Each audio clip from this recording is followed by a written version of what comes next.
Well, we are back, and so I want to just, for the folks that are here that have joined us here today, just to let you know, this is an unusual circumstance because what we are at right now in our meeting is our comments period from staff.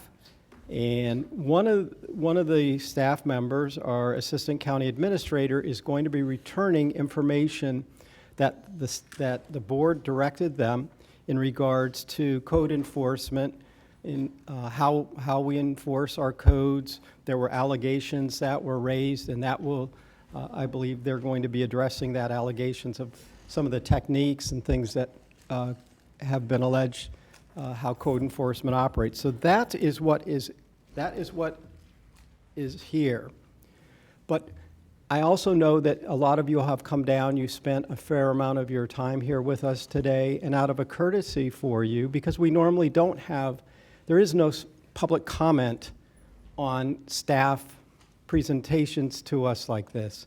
But as a courtesy to you all, what we're going to do is we're going to allow everybody who has submitted a card, and I think we have about 40 cards here. We'll give you each a minute, and I'm not sure if give you a minute to speak. We'll have Commissioner Bernard will have you, I think he's going to call 4 names at a time, and you'll make your way, and please stand behind the person that's speaking. So we want to make this as expeditious as possible and give you the courtesy of allowing you to speak to us this afternoon. Once that's completed, staff will then make their comments or presentation to us. It'll come to the board if there's anything the board wants to do with the information that's been presented. So that's how we're going to proceed this afternoon. And just also, I have a hard stop at 3 p.m. I think some of other commissioners have some other commitments as well, but I'll be serving on the canvassing board. We actually do have another election today in the city of Boynton Beach. They had a runoff election, so I'll be helping over at the accounting center with that this afternoon. So here we go. And so do you want to explain what your report's going to be about and what you're going to cover? Mayor, Commissioners, thank you. Yes, very briefly, we've got a number of staff here, Wendy and Lisa from zoning. You see them, Michelle Pagan, our code director, Rick Torrance, deputy director, code manager, Richard Sina from county attorney's office. 3 parts that we're going to be presenting to you today: an overview of the code enforcement division, part 1, part 2. Myself and the county administrator give you some background on investigation and what we looked at, information that's out there related to activities in the acreage, and then part 3 on commercial vehicle. Lisa will run through presentations similar to what we had done back in the spring last year related to it, and be there to take any direction you might have on potential changes to the ULDC as it relates to vehicles. So those 3 parts, a lot of information to share with you. Thank you very much. All right, so go ahead, Commissioner Bernard. Thank you, Mr. Mayor. We're going to start with Risa McCrary, followed by Angelique Contreras, followed by Mason McCrary. Okay, I need you all to come forward. Oh. I think we should start with the presentation first. No, because in case something comes up, they can respond to it in their presentation.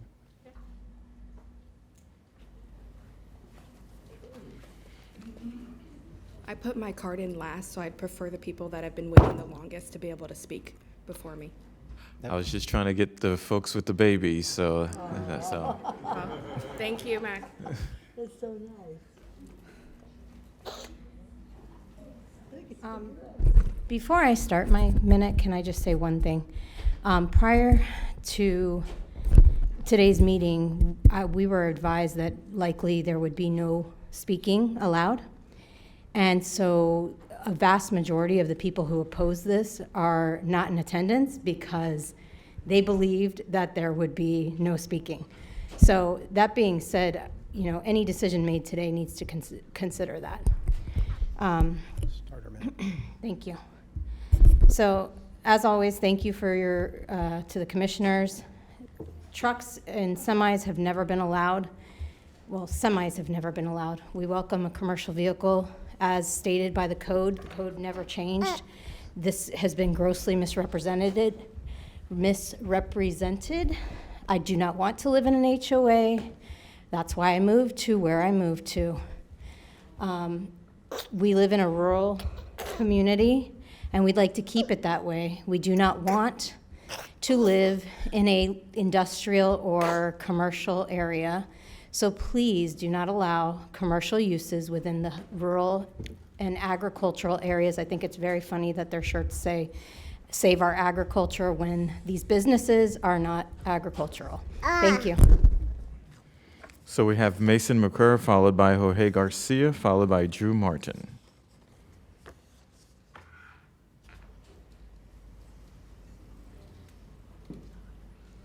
Hi, good afternoon. I believe I heard George Garcia. Yes.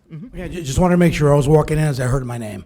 Good afternoon. My name is George Garcia. I live over on Royal Palm Beach Boulevard and Mellow Court in the Acreage area.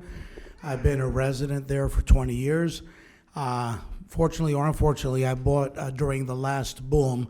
Things weren't quite as expensive as today, but they were very expensive in 2004.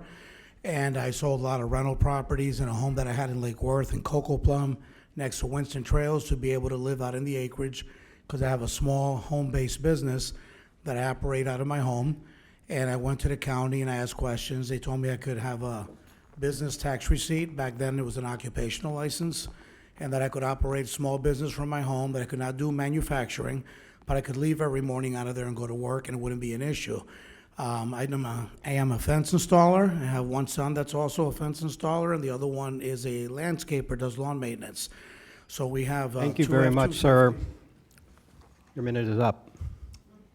Okay, thank you. Thank you. We have Drew Martin, followed by Brandon Batch, followed by Sam DeFazio. Mason? We don't have anybody here to speak. Yes. I would just like to say thank you, code enforcement, for making my neighborhood safe enough for me to ride my horses and bikes. Thank you. Thank you. So Drew Martin, followed by Brendan Batch, followed by Sam DeFazio, followed by David E. Sykes. If I could ask you, if your name is called, if you would make your way to the microphone prior to the next group of people being called, this will help speed these things up for us. Appreciate your cooperation. Thank you. Yeah, good afternoon, Commissioners. My name is Sam DeFazio. I live in Jupiter Farms off 130th Avenue, and we're here to oppose having any kind of commercial restrictions put on what is existing now. I built my house out there in 1989. I operate a general contracting company out of my house, which not necessarily is in my yard, but I still have, one or two trucks there. And I'm hearing that I'm no longer going to be allowed to do that. I've had an occupational license there for 33 years. Why is it that we're subject to change at this point? So we've got a bunch of people who are doing this out of their vanity, basically.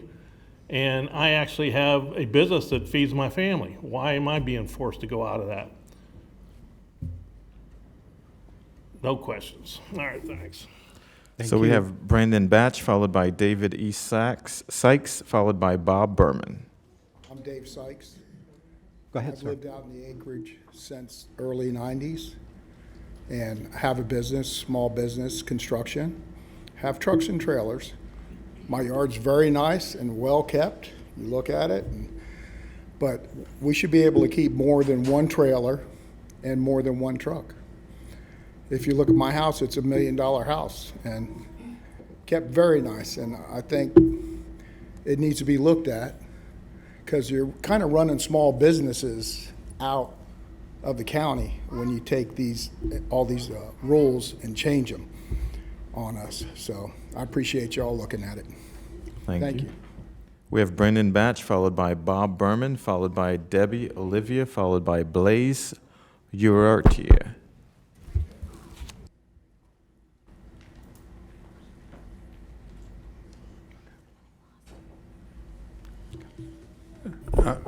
Thank you, Mr. Mayor, Commissioners. I'm Bob Berman. Live at 6731 Donald Ross Road, Palm Beach Country Estates. I'm also the Secretary of the Palm Beach Country Estates Landowner Association, and by a vote of the Board of Directors of the association on behalf of myself, we would oppose any changes to the AR zoning district. Palm Beach Country Estates is zoned AR, and despite the AR designation, the property was, and I can speak for Palm Beach Country Estates and Jupiter Farms. I'm a realtor. I've sold over 9,000 lots in both of those areas. That area was planned, developed, and sold strictly as residential.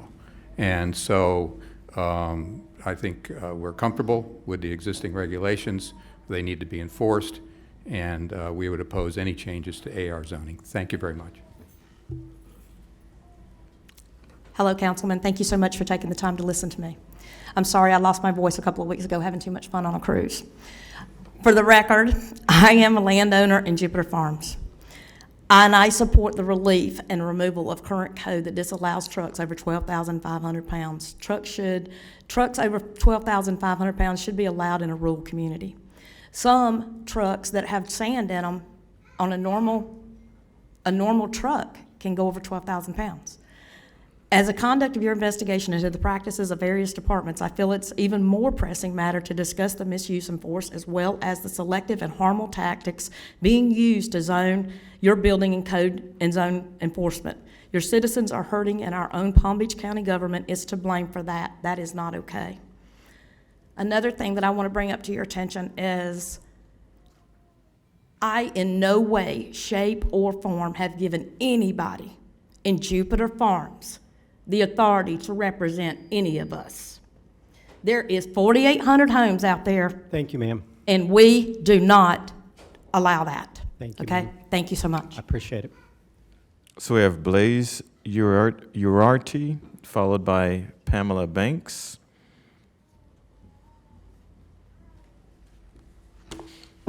Hello, good afternoon. First off, thank you for hearing us. Second off, my name's Blaze. I live out in the acreage, and I'm here to impose code enforcement of restrictions on commercial vehicles on our acre-plus size lots. Mainly because I feel like the arguments posed by our neighbors in regards to this are a bit superfluous. And I could go down the line, but I only have a minute, so I'll keep it short. Basically, it's because they subjectively don't like how trucks look. But trucks can look like this, okay? And when does it stop? Are they going, I don't like pink cars, okay? So should there be a code to say that we can't have pink cars? No. You guys are in charge of the health and safety of the community, and there's no argument for health and safety that coincides with this restriction. Thank you. So we have Pamela Banks, followed by Jack Cirincione. Good afternoon, Commissioners. My name is Pamela Banks, and I don't live in Loxahatchee or Royal Palm Acreage or the Indian River District. I live west of 441 on a 5-acre parcel surrounded by 30 other homes that are on 5 acres. We are zoned agricultural residential, which residential is what it's all about. We moved out there to raise our families and to have our horses or whatever kind of animals or whatever growth we want to do. For those trucks to come into our neighborhood, semi-trucks or whatever they may be, they infringe our lifestyle. Our lifestyle is under attack. We've already dealt with the landscapers with 40 and 50 vehicles, which we came in front of this board about a year ago. They turn their heads to what the rules and regulations are. We are small business owners as well, my husband and I. We follow the rules. I want to live in a residential neighborhood that is safe for my family. We don't have sidewalks. Our roads are not big enough for semis or tractor trailers to commerce. Thank you, ma'am. I thank you for your time. Thank you. We have Jack Cirincione, followed by Louis Albin. My name is Jack Cirincione. I live in Jupiter Farms. Our lifestyle is being attacked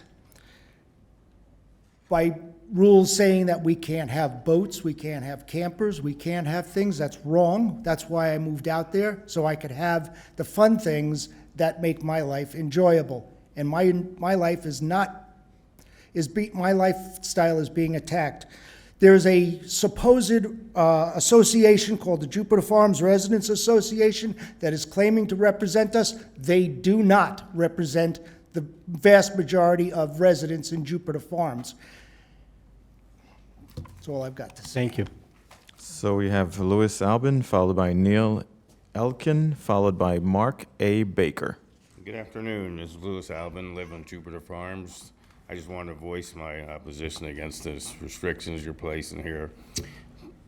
I'm speaking probably for the majority of the farms. We moved to this neighborhood to enjoy a certain lifestyle, and now it's being infringed upon, and I'm not okay with that, and I don't think the majority of the residents are okay with that. And that's about it. Thank you, sir. Good afternoon. I'm a landscaper from Heritage Farms. 18 years. We got thrown off the property from code enforcement approximately a year and a half ago. Moved to an industrial area to park our stuff, and code enforcement showed up there to our new landlord saying that landscapers couldn't be there. So that was industrial. We then moved to West Palm Beach, which is now an hour ride each way to take care of properties in Boca and Delray. Everyone at these meetings over the last 5 years said you have to go east. Everyone said go east, go east. There's no east. There is no land anywhere on Dixie Highway, Federal, or Congress to move our companies to.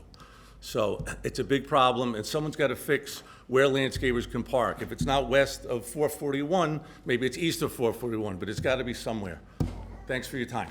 Thank you, sir. Can you state your name? Neil Elkin. Thank you. Mark A. Baker. I've been a landscaper in Palm Beach County for starting 40 years. I have anywhere from 80 to 90 employees to one time up to 160. Then I got my first DRO 30-some years ago, so it limited how much vehicles I could keep on my property. I'm currently involved with another DRO at the end of Boynton Beach Boulevard. My first one cost me about $25,000. I'm at over $250,000, and I haven't even gotten approved yet. There's a problem. My next problem that I need help ASAP on is code enforcement came out after Amerigrow was lost, walked into my yard where I've been for 30-some years, paying everything that I am supposed to, creating probably $250 million worth of revenue, taxable revenue for you guys. And I'm being evicted off this property because code enforcement says Thank you, sir. what I used to be is not today's standards. Thank you, sir. So we have Henry Tenzer, followed by Jill Malman, followed by Cassandra Lyle. Hank Tanzer. You just talked to my partner. I've talked to most of you, except for the newest two commissioners, and I was always told there was light at the end of the tunnel, and that light of the tunnel went out. It's black. It's grim. I am trying to sell my company, trying to sell my land, and what the commissioners don't realize that your constituents are going to get increased bills going forward because the landscapers are being forced out of the area. There is no place. Past commissioners has told us where we should go. I've looked and looked and looked and can't find. Once we get to the north end of the county to try and help out the south end of the county, it can't happen. There's no place. You have many, many people that are hiding in the woods right now where code enforcement isn't getting them. Buckley has his own agenda. I feel he has his own agenda, and he goes after select people. If you're going to go after people, go Thank you, after sir. everyone. Thank you. So we have Jill Malman, followed by Cassandra Lyle, followed by Pia Scorin. Hello, Jill Malman. In November of 2021, after 5 years of fighting, Bet Holdings had their fines wiped. All that remained on their land in Heritage Farms was a tree farm, a building, and 2 cars. 2 months later, they started receiving monthly violation notices that an audit had been done and they were no longer in compliance. I went to Buckley's office. He said that he had received complaints from the neighbors. I showed him a nursery registration showing that we met Florida Statute 581.13, signed by Nicole Freed. He said that doesn't matter. I asked him to go to his computer to tell us what was in there, why were they not in compliance. He folded his arms, he was visibly angry. He said, we can end the meeting now. I can't get involved in every little thing. I need an assistant. I would like your staff to look at the records to see what was in his notes. Why is it that they were not in compliance? I am a former federal, civil, and criminal litigator. My clients received more due process than these guys did. This is not fair. Thank you, ma'am. Thank you. So we have Cassandra Lyle, followed by Pia Scorin, followed by Hennerland. Sorry. Hi, I'm Cassandra Lyle. As a Florida native and resident of Jupiter Farms, I'm here to speak for myself in support for a change to allow residents the freedom to park a commercial or work vehicle on their property. There are very few havens left for hardworking small business owners and farmers. Many workers need work vehicles that are considered commercial. This includes tractors, large trucks, landscape machinery, food trucks, and semis. We're not asking for a change in our zoning, but for a change in our code to give more freedom to property owners. And also, I want to say, I know that some people have been saying they speak for the residents of Jupiter Farms, and there's a Jupiter Farms Residents Committee. There isn't one. No one's been voted in, and no one has been voted to speak for us. Thank you. Thank you, ma'am. Thank you for this opportunity. Thank you for doing the report for us and reviewing our situation. I moved to the acreage 33 years ago. We came for less rules, but not no rules. We have a petition signed by 90 people. We just started. We hope we don't have to continue. We want the board to know we are not in favor of tractor trailers parking on 1 1/4 plus or minus acre lots. Changing the existing code would have a negative impact on our rural lifestyle that we cherish. We are in favor of a county lot for tractor trailers, maybe even for landscape trucks. We believe that's a compromise solution where everyone wins. Because they're not allowed, big trucks have been discreet in our area in the past. Now some truckers are pushing to have several tractor trailers in front yards, on front swales, etc. Allowing one tractor trailer on several lots or allowing multiple tractor trailers on one lot would change the complexion of our neighborhood from rural to industrial. Tractor trailers are not a majority in our community. To get support, they have been scaring residents, telling us we will not be able to keep our small commercial Thank you, vehicles ma'am. and toys. Thank We you. see no evidence of that. Thank you, We ma'am. respectfully ask Ma'am. you not to change the code. Thank you. So we have Keeley. Keeley, sorry. And Natalia Millian, followed by Ricardo Alonso. I'm Keely Haverland, third generation farmer in Palm Beach County, also president of Florida Nursery Grower and Landscape Association, Palm Beach chapter. This landscape situation's been going on for 6 years now. You guys promised these guys DROs, a fair DRO process. None of them have DROs. How is that fair? 6 years later, you hear these guys are getting evicted, they're losing their properties.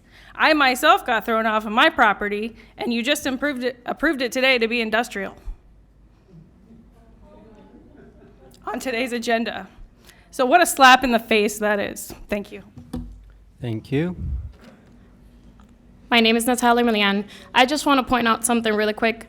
You can probably trust the commercial driver CDL holder more than you can trust a regular resident with a driver's license because we are trained, we are professionals, we know what we're doing, we're not hurting anyone. I have 2 kids in my home, and I am not posing any danger to my residents. I just wanted to make that clear.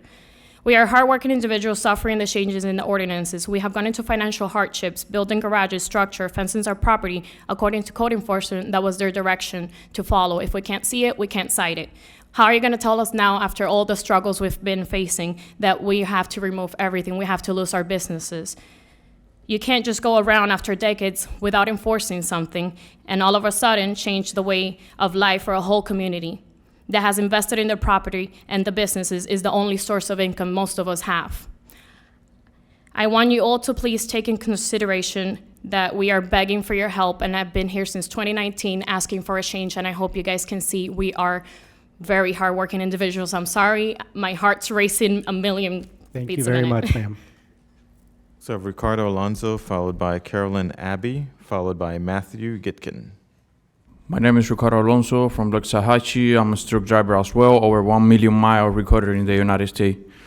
We are asking you to support us because we don't have anywhere to go right now. We are right now, when we have the driver decrease the big one in the last 2 decades.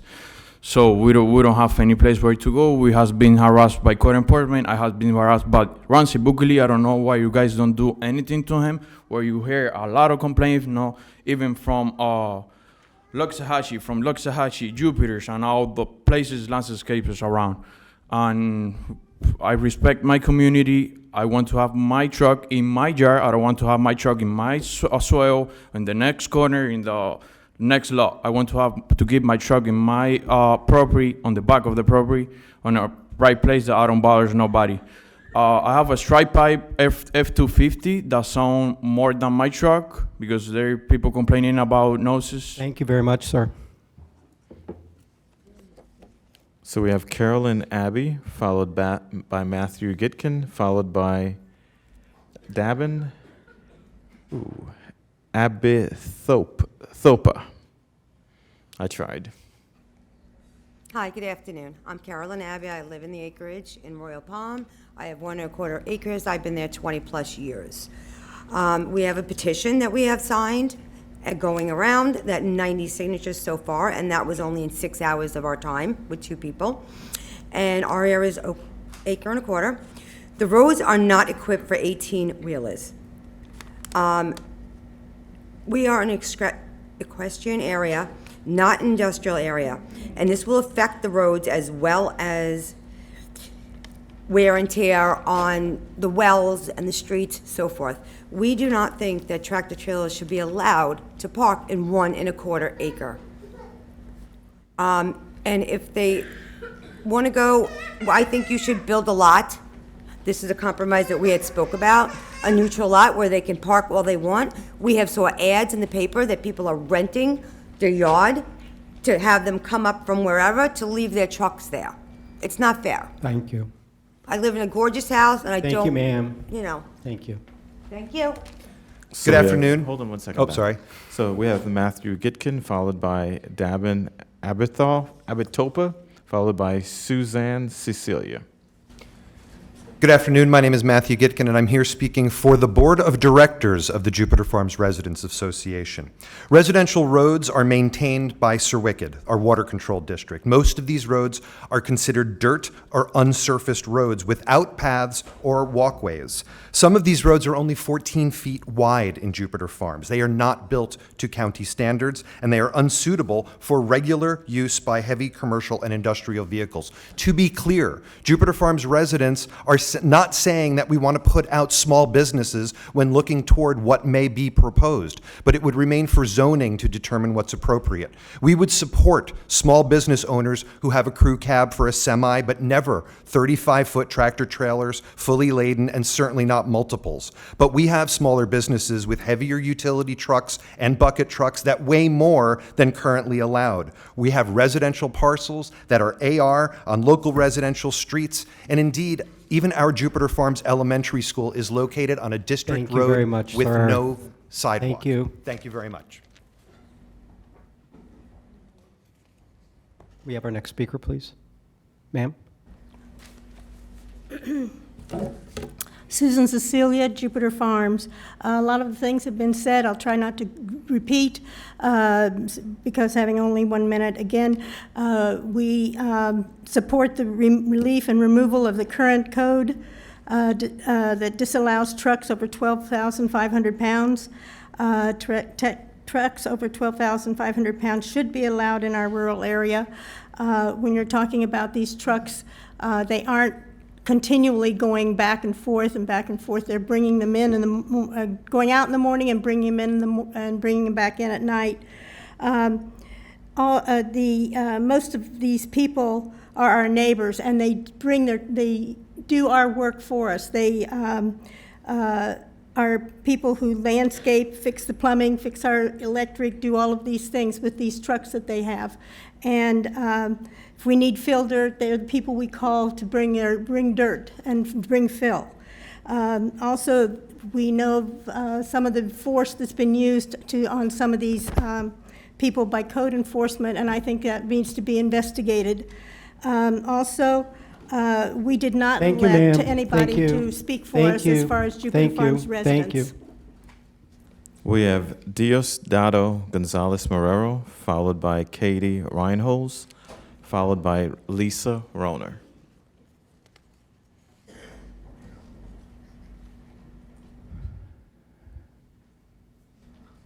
Hello. I don't speak Spanish. I need a trailer.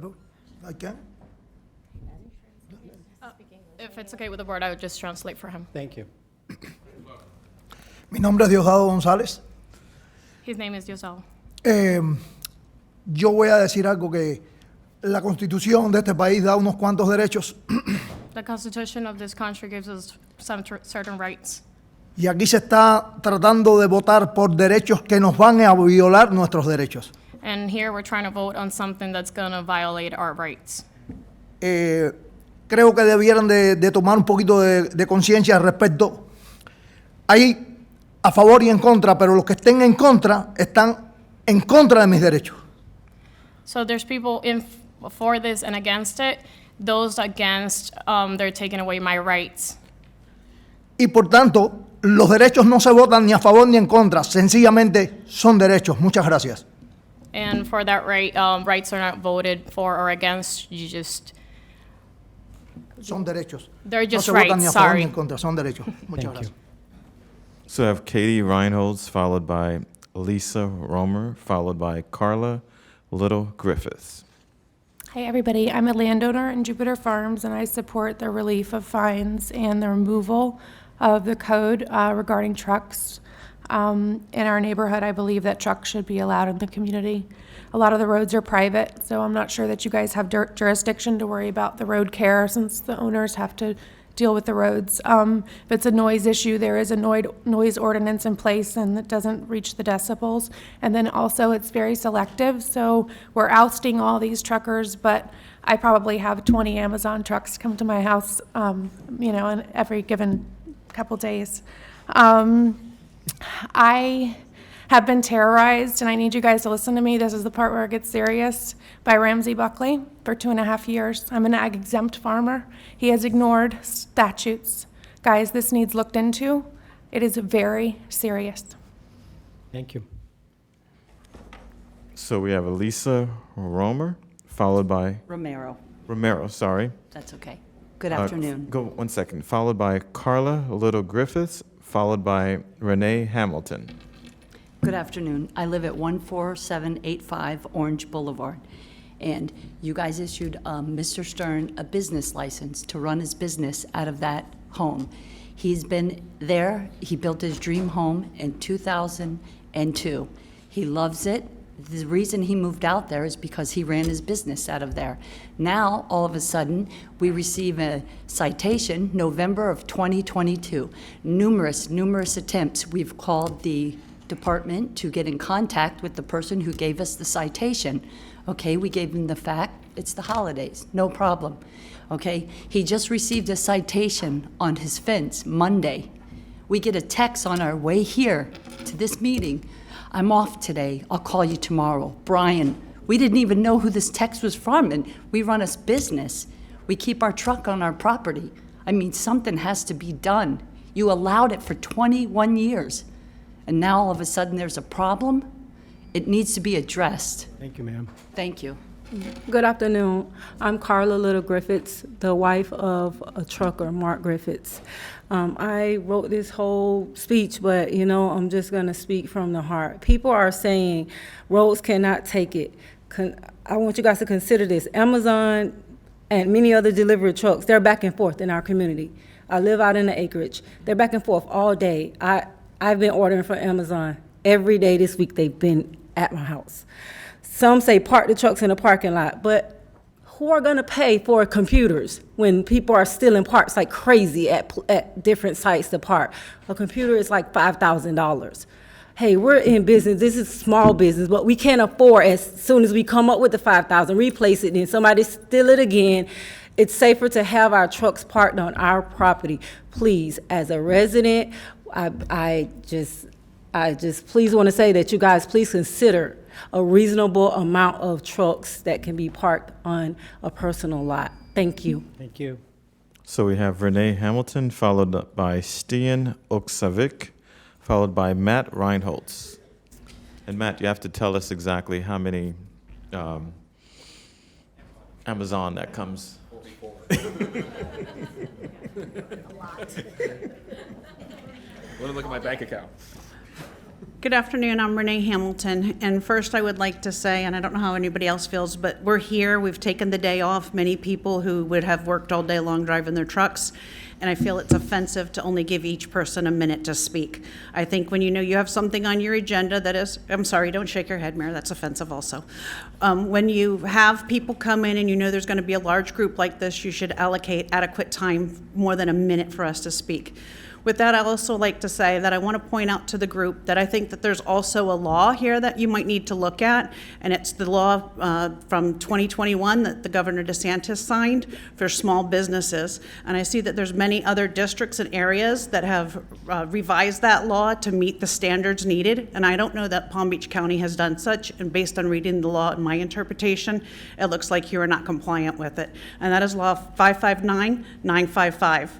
So I would like you guys to take a look at that, and I'd like you to consider what everybody is saying here today and give us relief. Matt Reinholz, I am a resident agricultural operator in Jupiter Farms. I speak for myself. I support the removal of code that was added in 2019 regarding trucks. I oppose the contradictory languages and impossible weight limits set. The hardest part of my life and my farm business right now is code enforcement. That is not okay. My exempt farm has been terrorized by Ramsey Buckley. For 2.5 years, they have sat on inapplicable paperwork. Public records quoted the tactic as kicking the can down the road. This tactic has done nothing but to try and interrogate me, bleed me financially, and to exhaust me, to finally give up my fight and to succumb to Ramsey Buckley's illegal requests. Thank you. Thank you. Hi, my name is Stian Oksavik. I live in Loxahatchee, and I just want to say this is not about truck traffic on our roads. We have truck traffic on our roads. We have deliveries to Publix. We have septic trucks coming up. We have those Amazon vans everyone's been mentioning. We have the developers building our new developments. What this is about is being able to keep your truck at home. This is about supporting small businesses. This is about supporting our neighbors. This is about supporting people who moved to Loxahatchee years and decades ago in order to be able to have that lifestyle. It's about being able to keep your truck at home when you're an owner-operator. It's about being able to keep boats, RVs, mud trucks, whatever it is. And if the roads can't handle the traffic that everybody moved out there for, perhaps we need to look at improving those roads. But at the end of the day, this is about our neighbors. This is about people who live there and who should not be treated less favorably than people coming in from outside. Thank you. We have now Saleh, followed by Melissa Teles, and followed by Claire Dougal. Hello, everyone. It's Noor Saleh. I live in Loxahatchee. You know my address. Just a little recap on last time. I told everybody to be good neighbors. Everybody deserves a good neighbor, okay? That's something we need. It's a necessity. We all have jobs here today. Thank God for truck drivers, because this building would not be built without truck drivers. We need deliveries, right? Cinder blocks, cranes, the whole 9 yards, right? So we need to give credit to truck drivers. Complaining about sidewalks. Thank you, Mr. Cement Man, for pouring the concrete for my sidewalk so my kids can play there. Am I right? My mailman supposedly thinks he's like Tokyo Drift, ruined the road that was just milled because he went from one mailbox to the other and found his way in the swell. He damaged the road. Can you hold a cake from the side of your hand like a burger? Now you can't, because it's gonna crumble. Imagine all the weight on the side of the road. What's it gonna do? It's just gonna crumble because all the support is in the middle, the foundation, just like a structure. Thank you very much, sir. 1 minute, once again. Is it enough? So we have Melissa Teles, followed by Claire Dougal, followed by Angelique Contreras. Hello, good afternoon. My name is Melissa Tellez. My dad's been a small business owner. He owns his own landscaping company since 2010. We moved out to Loxahatchee 7 years ago. He moved us out there in order to run his business a little bit more smoothly. And I just want, the commissioners to kind of take into consideration that this doesn't just affect like right now. This also affects like future generations to come as well. I'm currently trying to take ownership of my dad's business. So, it's just something that's not just in the moment. This is gonna keep on. This affects, future generations as well. So I just want you guys to take that into consideration. So thank you so much. Thank you, ma'am. Good afternoon to the distinguished chair. My name is Claire Dougal, and I'm a business owner, and my business is trucking. I'm here to join with the many people, the farmers, the grocery, the nursery growers, and the farmers. Trucking play a very important role. We are the people who bring the food, water to Publix, to the store, to the hospital. My business helped to build the schools and the playground, everything housing in Loxahatchee. Now, if truckers are not allowed, how people are going to put furniture in their homes? These huge companies, they're not being struck down. We've lived there for 22 years, and for 28 years, our only source of living is trucking. Truckers do not play race when they go to drive. They're protective of their driver's license because it's their daily living. So we are here to say we're asking for new codes or to accommodate us to park our vehicle on our property. We tried parking on the public, our computer got stolen. Thank you That's a very much, ma'am. $5,000 repair. Thank you. And after Angelique Contreras will be Representative Rick Roth. Hello, everyone. Angelique Contreras. I'm here to support the landscapers and truckers today. I think it's important to say this, that I grew up in a rural area in Fort Pierce out by the fairgrounds, and the Orange Grove truckers came in and out of our neighborhood all the time. And we were able to play and do our life as normal and live in our home. And what's heartbreaking to me is that these business owners that have been out there for many, many years are pleading with you to, one, research the individual that's been going after the community. I think that's really important, and your obligation to do that. I think it's important for you to think about the housing crisis that we're in right now, and that you're moving people out of their homes because of code enforcement and the rules that are implied on them.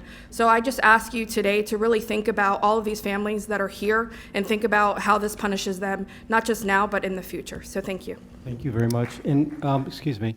And then as a understand, first off, thank you very much, Representative Roth, for being with us and all you do for our community. And I would like to make sure you have, we'll offer you 3 minutes because I know you came down from Tallahassee specifically to speak to us. Thank you, Mayor. I am honored by that opportunity. I did want to talk a few minutes, but I did want to spend a minute thanking the board for allowing us to meet like this, and thank you, Mayor, for allowing everyone to have at least a minute. That's very kind of you. This is kind of impromptu. I appreciate you understanding that. I have to tell you how much I appreciate everybody being here today. This has been a long time coming, Mayor. We really appreciate the board going through an internal investigation by staff. We appreciate that very much. We appreciate very much that we're now talking about the possibility of making some changes, maybe for a year, to take some of the pressure off of truckers, to review the code for truckers. We would also appreciate the possibility of having some kind of pause for the nursery and landscape industry. We really need to review the changes that have been made in the last 5 years. I have to say it this way, sir, commissioners, either code enforcement, the people on the ground that are doing the actions, that are interacting with the people in their businesses, on their homes, either they don't understand how it is affecting them, or they don't care. And my concern is that you don't know. Staff doesn't know. You don't know the level of harassment that's been taking place. Secondly, you don't know that there are landscapers in this room, 2 of them I could give you by name that have already spoken today, that are in the process of being run off their property today. They have moved in trying to get into compliance, and they are now being followed by by code enforcement and told their new lessor to get them off the property. Why is code enforcement going after the landscape industry? You could say maybe it was possibly because it's an incompatible use to have landscapers in ag residential. We should have a discussion about that. That is possibly a problem.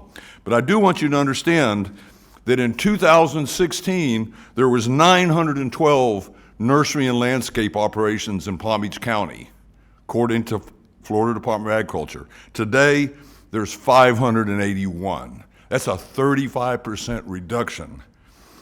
In 2019, Mayor and Commissioner Weinroth, Commissioner Bernard, all voted in a November 25th, 2019 commission hearing. Bradley Miller was the main person pushing for a DRO change, and y'all gave the landscapers an opportunity for a DRO change, DRO plus a variance. To my knowledge, of those 26 people, none of them have gotten legal. This is destroying the industry. To separate nursery from landscape and treat them completely different is going to destroy the industry. Thank you so much for your time. And I'm looking forward to working with you, looking forward to working with your staff. I think we can come up with a solution. Thank you so very much. sir. And thank you for your service. All right. Thank you very much. All right. So now, thank you. Do you want to make comments now? We're waiting for the presentation from our staff. I just have a question for Representative Roth. Oh, please, go ahead.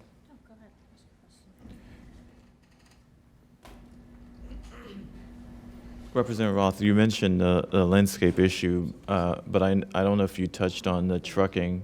Can you kind of like briefly give a summary of the trucking issue also from your side?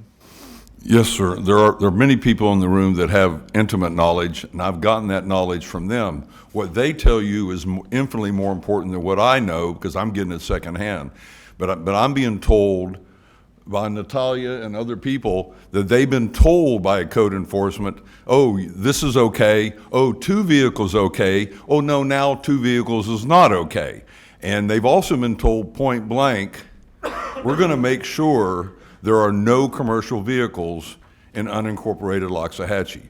They've been told that specifically by staff. So I think what's going on is an opportunity of code enforcement to move forward with what they are supposed to be doing, but it's the way that they're doing it by dragging out the process for the commercial truckers. Some of them have been trying to get legal for a couple of years. It's very, very stressful. They're in the room. They've been dealing with this for 3 years and they still haven't got satisfaction. So all I'm asking for the truckers and also for the landscapers is that we have to have a pathway for them to get legal, for them to get in compliance.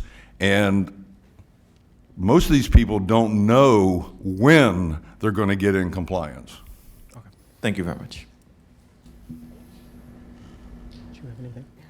Yeah, okay. Don't go away, Representative. You're not leaving so fast. Would you explain and put on the record what your occupation is? I'm a farmer in Palm Beach County, 45 years. I grow some of the best sweet corn, radishes, lettuce, and celery, sugarcane, rice, and sod, and I own We know a how packing sweet house. you are, so we'll skip that.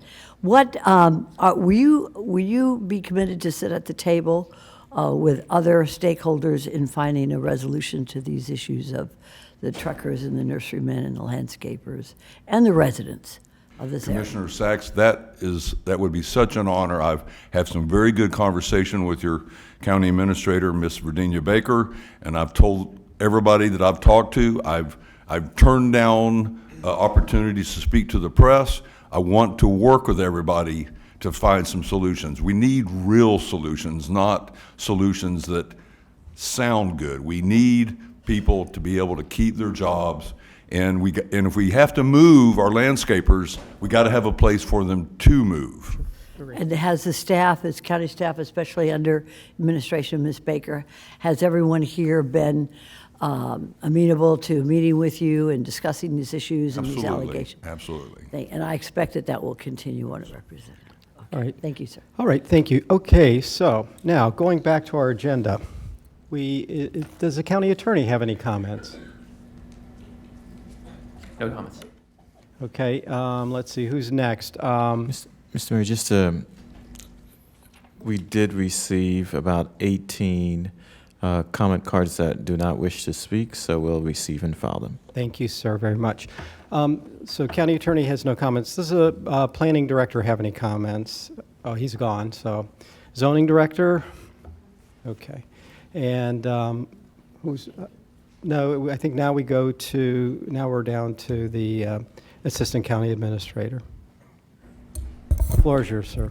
So, and we're prepared to do a quick overview of code enforcement and then talk a little bit on the follow-up from the direction we received from you in January, and I'll ask Michelle to run through that quickly.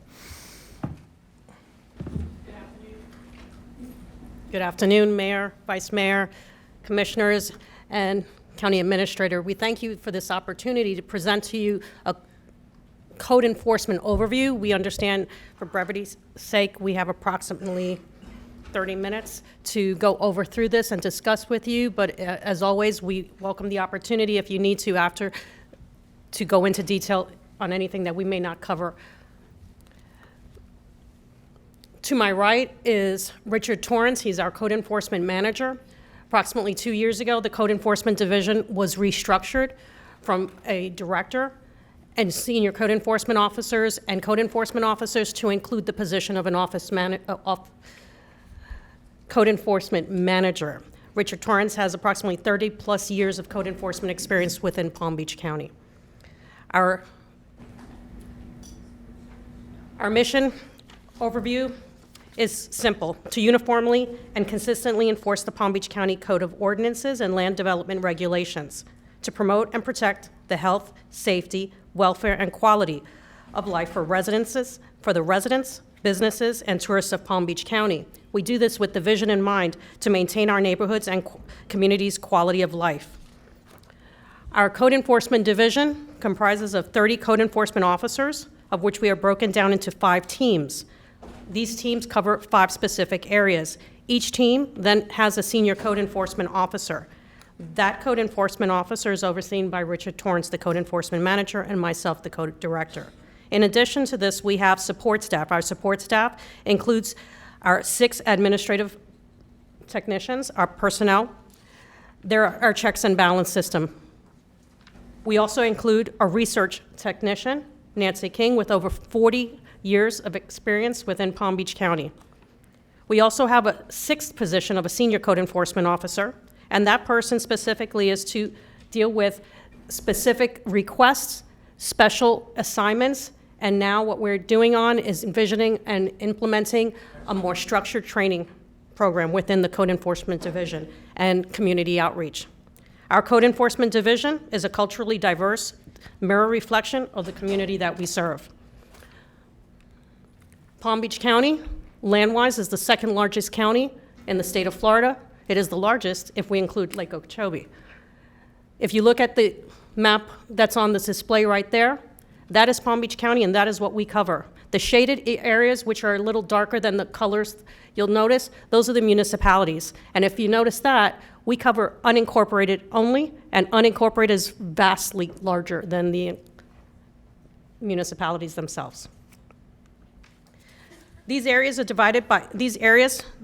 were divided by density and population, so that's how we decide. We constantly are evaluating and reviewing the different areas to determine whether or not we need to add additional personnel or even restructure the areas that we cover. Our code enforcement officers are highly trained individuals. We've implemented a new training program, of which there's 6 to 8 weeks. Whether the new hire is experienced in code enforcement or not, they all go through the same process of learning. We all also go through a FACE certification program and advanced training. I'll go into FACE in the next slide. We do interdivisional training with our partners in planning, zoning, and building. Interdepartmental training with Palm Beach County Sheriff's Office, Palm Beach County Fire Rescue, Solid Waste Authority, those are some of our partners. In addition, we do Palm Beach County training and development through our TED systems individually. Our in-house training is ongoing. We look at the emerging trends and also the updates to our ordinances and our current laws that we need to adhere to. The FACE training program is the Florida Association of Code Enforcement Officers. 59 out of the 67 counties are represented with certifications in the statewide agency. I'm not going to go through every single one, but levels 1, 2, and 4 are required to be taken through the first 11 months to be completed and successfully passed, and each code enforcement officer must receive their certification. The level 3, which is legal issues and code enforcement, that one is required by all senior code enforcement personnel, and as of now, we are hoping to have all of our code enforcement officers certified within 2 years of employment. Each level has specific topics that they cover, but in each level, the key component is ethics and customer service, verbal and written communication skills, conflict and de-escalation training, courtesy and respect, human diversity, dealing with persons of special concerns, emerging trends, and the legal aspects throughout the code enforcement process. Each level is a 40-hour process, a 40-hour week that they have to go through, and each score must be of 75% or higher. Once they obtain their certification levels, that just does not stop. On a rotating 2-year period, they need to recertify with at least 16 credits. They must maintain their certification.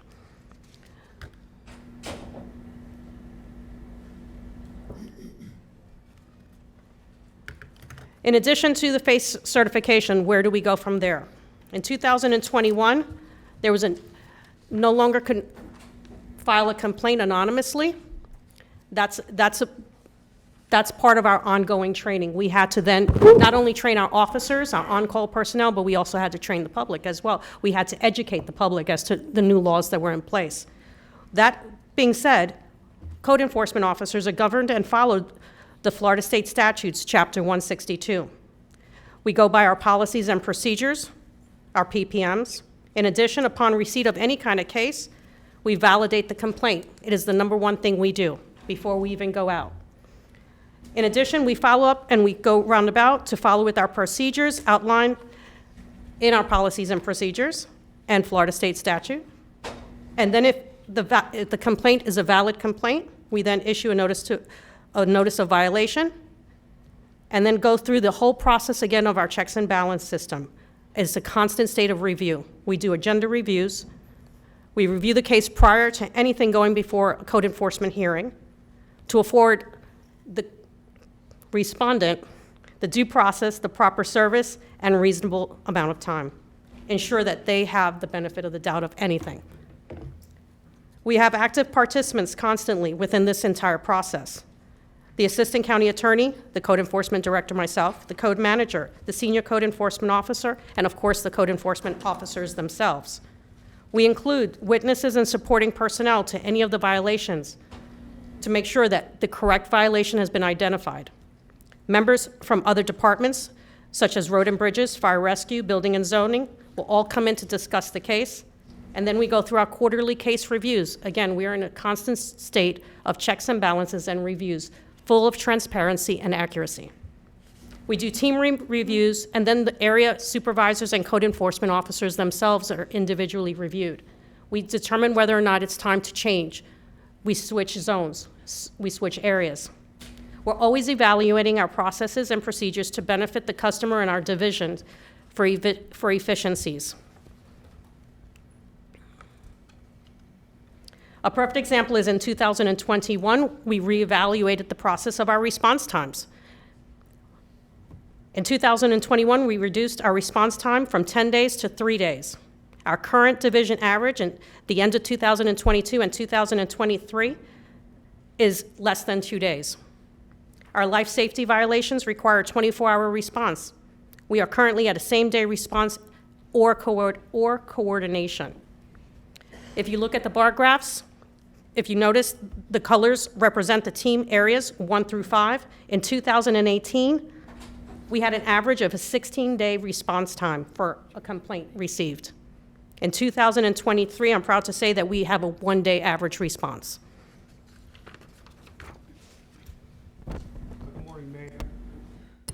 Mayor, Vice Mayor, County Commissioners, Richard Torrance, Code Enforcement Manager. What do? We investigate and enforce civil and non-criminal code violations in unincorporated Palm Beach County. This can be broken down into 6 major categories. The Florida Building Code, Business Tax Receipts, Housing Property Maintenance Code, Substandard Housing, and the Unified Land Development Code, as well as the Fire Prevention Code. Palm Beach County Codes of Ordinances, which would include ordinances and Solid Waste Authority. Examples would be use violation, parking enforcement, property maintenance, foreclosure registry, illegal water use, curb stoning, special permits and events, marine violations. We were instrumental in the COVID task force, as well as business tax receipt inspections and occupancy uses. We work with people to achieve voluntary compliance. Code enforcement is just more than cutting grass. Common types of investigations: use violations, commercial use in residential properties, commercial restricted uses and hours of operation. Restaurants turning into nightclubs after 11 p.m. is a big one.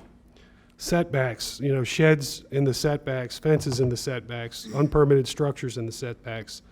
Farm animals in the urban tier. We get a lot of complaints about that. Unpermitted construction hours, 10 p.m. to 7 a.m. you can't do construction, and you can't do construction on Sundays. Those are complaints we receive. Noise violations. We assist human trafficking. We inspect adult entertainment industries to make sure that they have the proper placards in the places of business, that the people that work there know that they can only be there under their own free will. We remove illegal signs, as you see in this picture. Commercial vehicle enforcement and properly parked boats, trailers, and recreational vehicles. Common code violations, site plan violations. We check shopping centers for missing landscaping, make sure they have up-to-date handicap parking spaces, expired building permits, unpermitted structures. Fire codes, we enforce fire code. When fire inspector has trouble with voluntary compliance, we get involved to make sure the Palm Beach County Fire Rescue Code is enforced and those items are corrected. Pool water maintenance and safety barriers. These are considered life safety issues. Pools are required to have barriers at all times. Inoperative, unlicensed, derelict vehicles, dead trees, landscape requirements, trash and debris, occupancy use, multifamily in a single family area. Who do we work with? We work with the county administrator's office, the county attorney, the other planning, zoning, and building divisions. We work with Palm Beach County Sheriff's Office. We work with Fire Rescue, Public Works, Animal Control, Community Services, Department of Health, Solid Waste Authority, ITID, Lake Worth Drainage District, South Indian River Water Control District, the Inspector General, Housing Economic Sustainability, OCR, OFMB, the Tax Collector, ATF, Alcohol, Tobacco, and Firearms. Sorry for the acronyms, but I'm sure you all know what those are.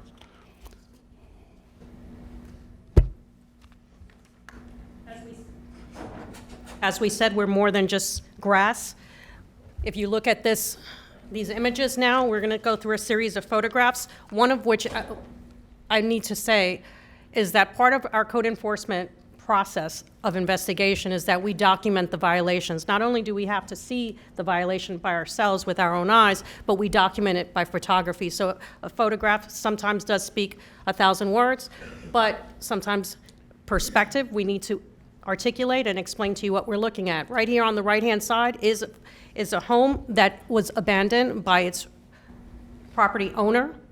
This is in a gated community, and complaints had been received by the Property Homeowners Association, and then, of course, sent to us, code enforcement. To the left-hand side is a pool that was also neglected. Pool clarity, these are types of investigations that we do. Neglected green pools pose health risks as they are breeding ground for mosquitoes and other disease-causing germs, but also an attractive nuisance to individuals in the area.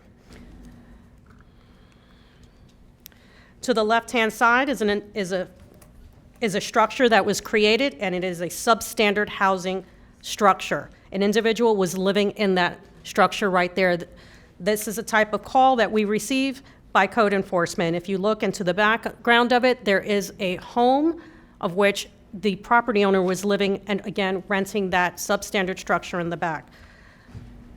The home on the right-hand side is actually an apartment complex. The property fence is in disrepair. Clothing line was corroded with the sharp edges. The boat bimini top was abandoned on the back, is also broken with poles sticking out, which were creating hazards for the children that played in that area. Easily can be impaled by it. These are dangers. The neglected fence had unboarded nails sticking out as well. Next picture. We don't only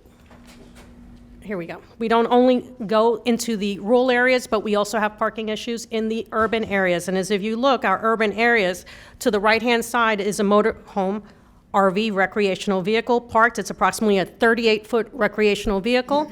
And what's unique about this one is two things. It's a danger and a hazard because it's lifted on homemade lifts out of 2x4s. They're being used as lifts and levelers for the RV that is open and being occupied. Also, Excuse it's me. blocking the sidewalk. Sorry. Commissioner Baxter has a question. It's actually for you, Mayor. You said that you have a hard stop at 3. Are you leaving and we're continuing, or the meeting is done at 3? We'll find out.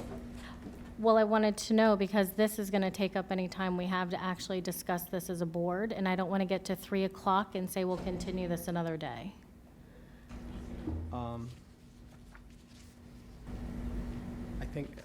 I think it's, we asked for this report to come back from code, though.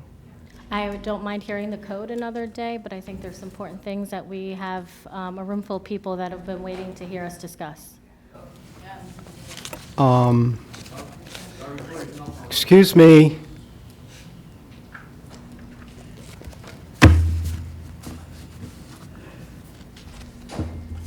All right, why don't we do this?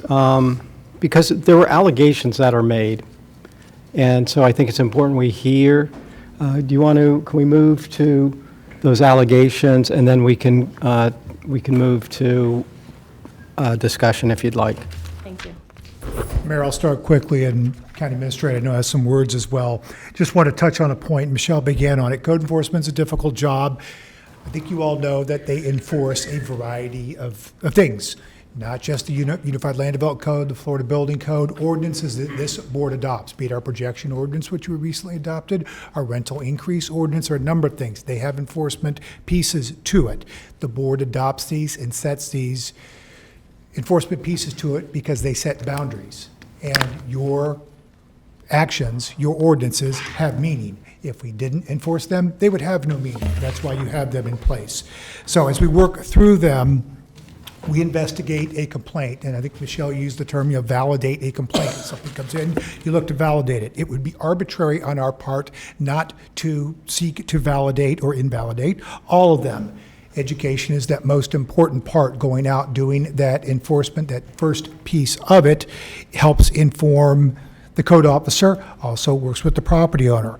So as we dial into the specifics on it, each of these, as we looked through the cases, and I'm not going to go through each one, but we picked up a pretty good flavor of how things work, and there's a lot more to every story that you're hearing. And each one of these cases is unique. I want to touch on one other piece. When we talk about fines, heard a lot of inaccurate information. A fine only occurs after something has gone to a magistrate when it reaches that point. Officers are not instilling fines. The magistrate sets the fines. Okay, I'm gonna stop this one more time. I'm giving you all one final warning.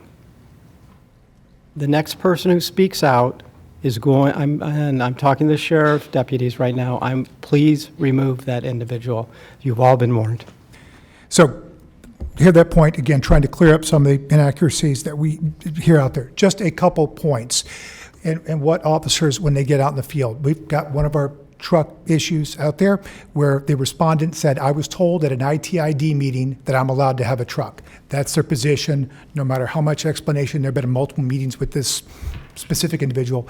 They're not moving off that point. So trying to work from behind and work once they've assessed a situation and they've reached a position themselves, and no matter, again, how much information we can share and show, it becomes difficult to work through that.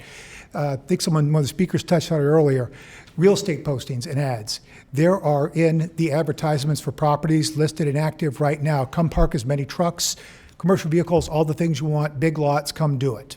So we work from behind when people have received that information. I heard from my neighbor that I could do this. So you're already starting from a perspective that you're working from behind, working your way through. Really quickly, just going through some of these points. Don't want to linger on them. Bonafide ag can be exempt from zoning. That's on the books. We're very well aware of that. Process that. We have full respect for state law with regard to that. Nurseries receive administrative approval. Just a couple of these points that were made. Landscape services, not to linger on that. Members of the board who were here for this will remember we spent 4 or 5 years on this topic. Revisions were made greatly enhancing landscape abilities on properties. 29 sites, 29 have been approved since this board adopted the new regulations. 4 were denied based on access requirements that the board set. There was an additional process potentially allowing more to occur, but you've had 29 that have been approved. My next one, don't need to go through everything. We had 23 public meetings on landscape services, as well as 8 other industry meetings. Going to our map, so talking about the acreage area, specifically code enforcement officers and activity in the area, there are 2 areas that represent the acreage that are part of zones code enforcement is set up. So the county code enforcement is divided into 5 areas of unincorporated Palm Beach County, 6 officers per zone, 1 senior per zone. Excuse me. They rotate through those teams every 2 years or so-ish. Some of it depended on staffing, things like that. But the periodic rotation does go on. Over the 6 years that we looked at cases, there have been 19 different officers in the acreage area in those 2 zones. So you're not seeing the same people. 19 different ones have been working in that area. So then getting into the specific math on cases, go back one, I keep going, there we go. Polling the cases for 6 years. So on the left, the number of cases investigated in these areas. Average was 751. So we're going back to 2017, and we've got the partial year 2023, but let's just focus on 17 through 22. We averaged 751 cases per year investigated in these zones. On pace, we're pretty much at the end of the first quarter of 23. If you annualize that number, we're on pace for about 400. So you can see the number of cases in the acreage has gone down every year since 2020 and is going down rather precipitously in 2023, or at least we're on pace for that point. Then diving in a little deeper on the overall cases, we do, in this 6-year period, there were almost 68,000 total cases investigated by code enforcement countywide. Of that, 4,500, almost 4,600, were verified in the acreage. Of this, again, the same area we're talking about.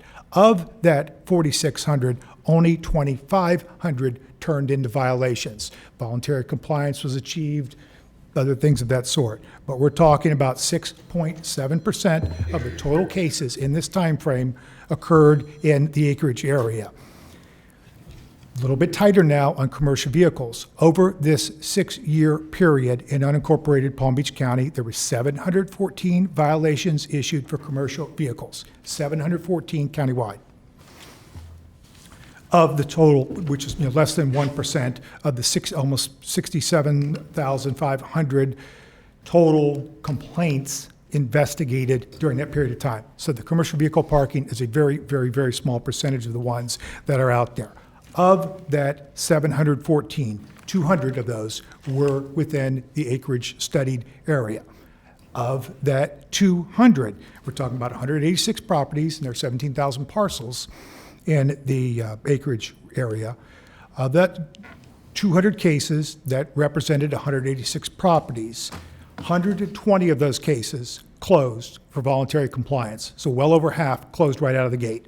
61 of these cases are actively working on compliance now, have been given additional time. 19 of these 200 are running daily fines. So they've been to a magistrate. That's 10% of them.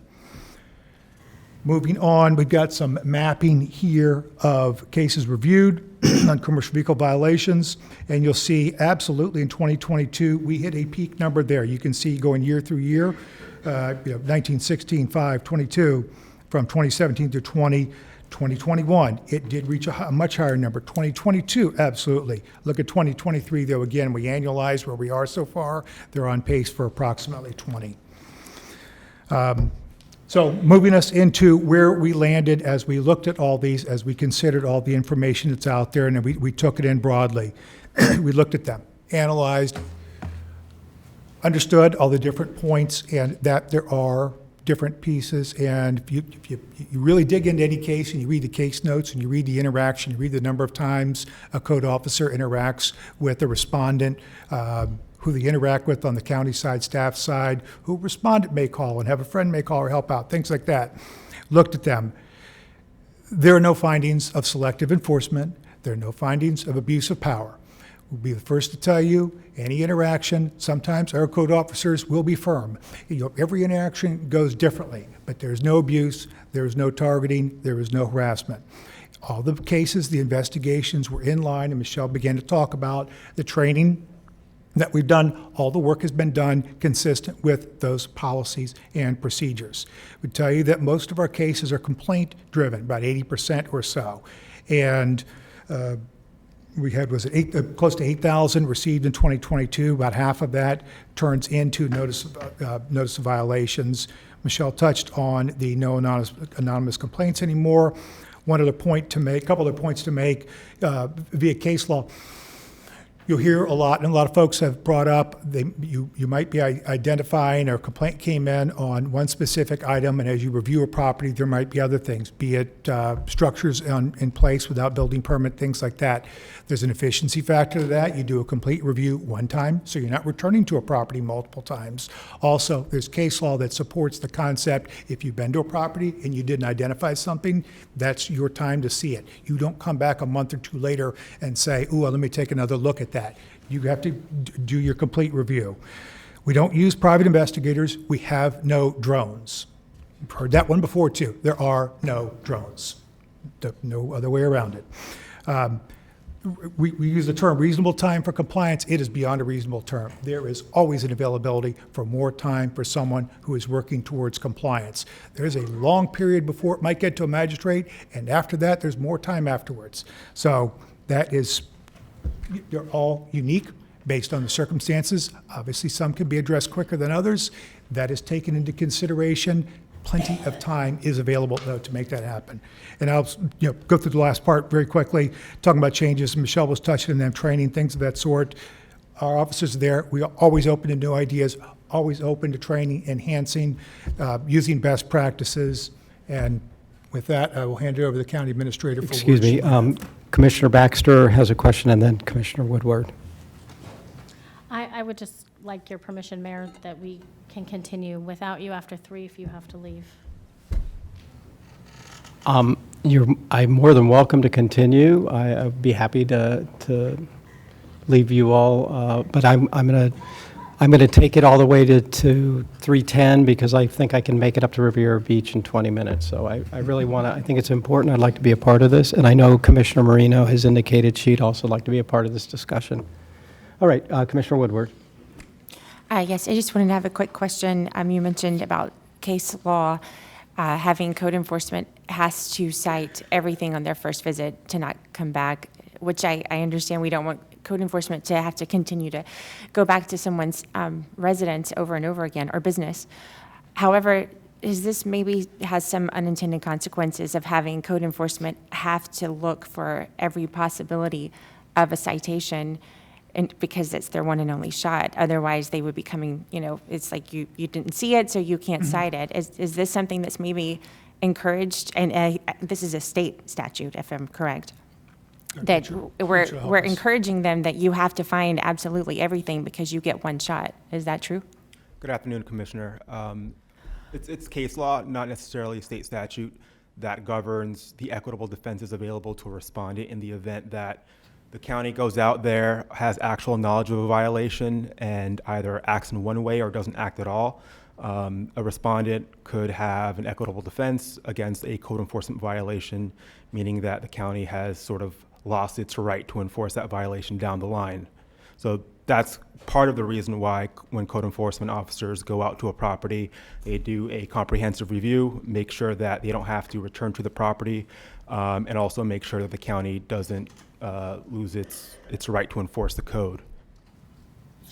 And that case law comes from within Palm Beach County, or did that come from somewhere else? I was looking, Miami-Dade? There Is that where it's- are, it comes from, there's a Fourth Circuit case, I believe. Was that the It comes from Lee the County, Miami? District Court of Appeals, which is the mid-level appellate court here in Florida. This is how we interpret. In this case, it would be an equitable defense, so it wouldn't be something that you would see in a statute.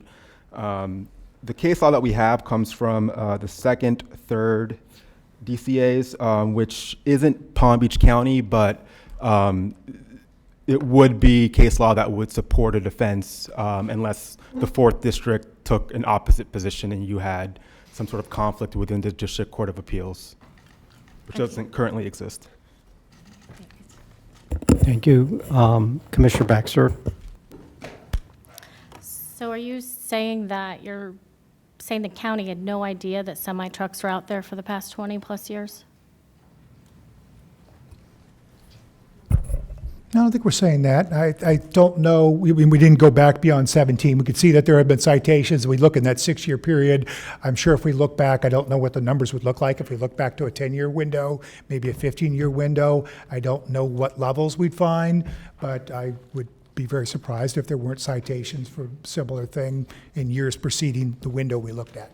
I mean, the argument's been made. We have this code. It dates back to, I believe it was 73 when I started digging in or thereabouts, since the beginning of the code. And so you're saying just because of that case law, that if somebody had seen it with the county and not reported it and now makes it allowed?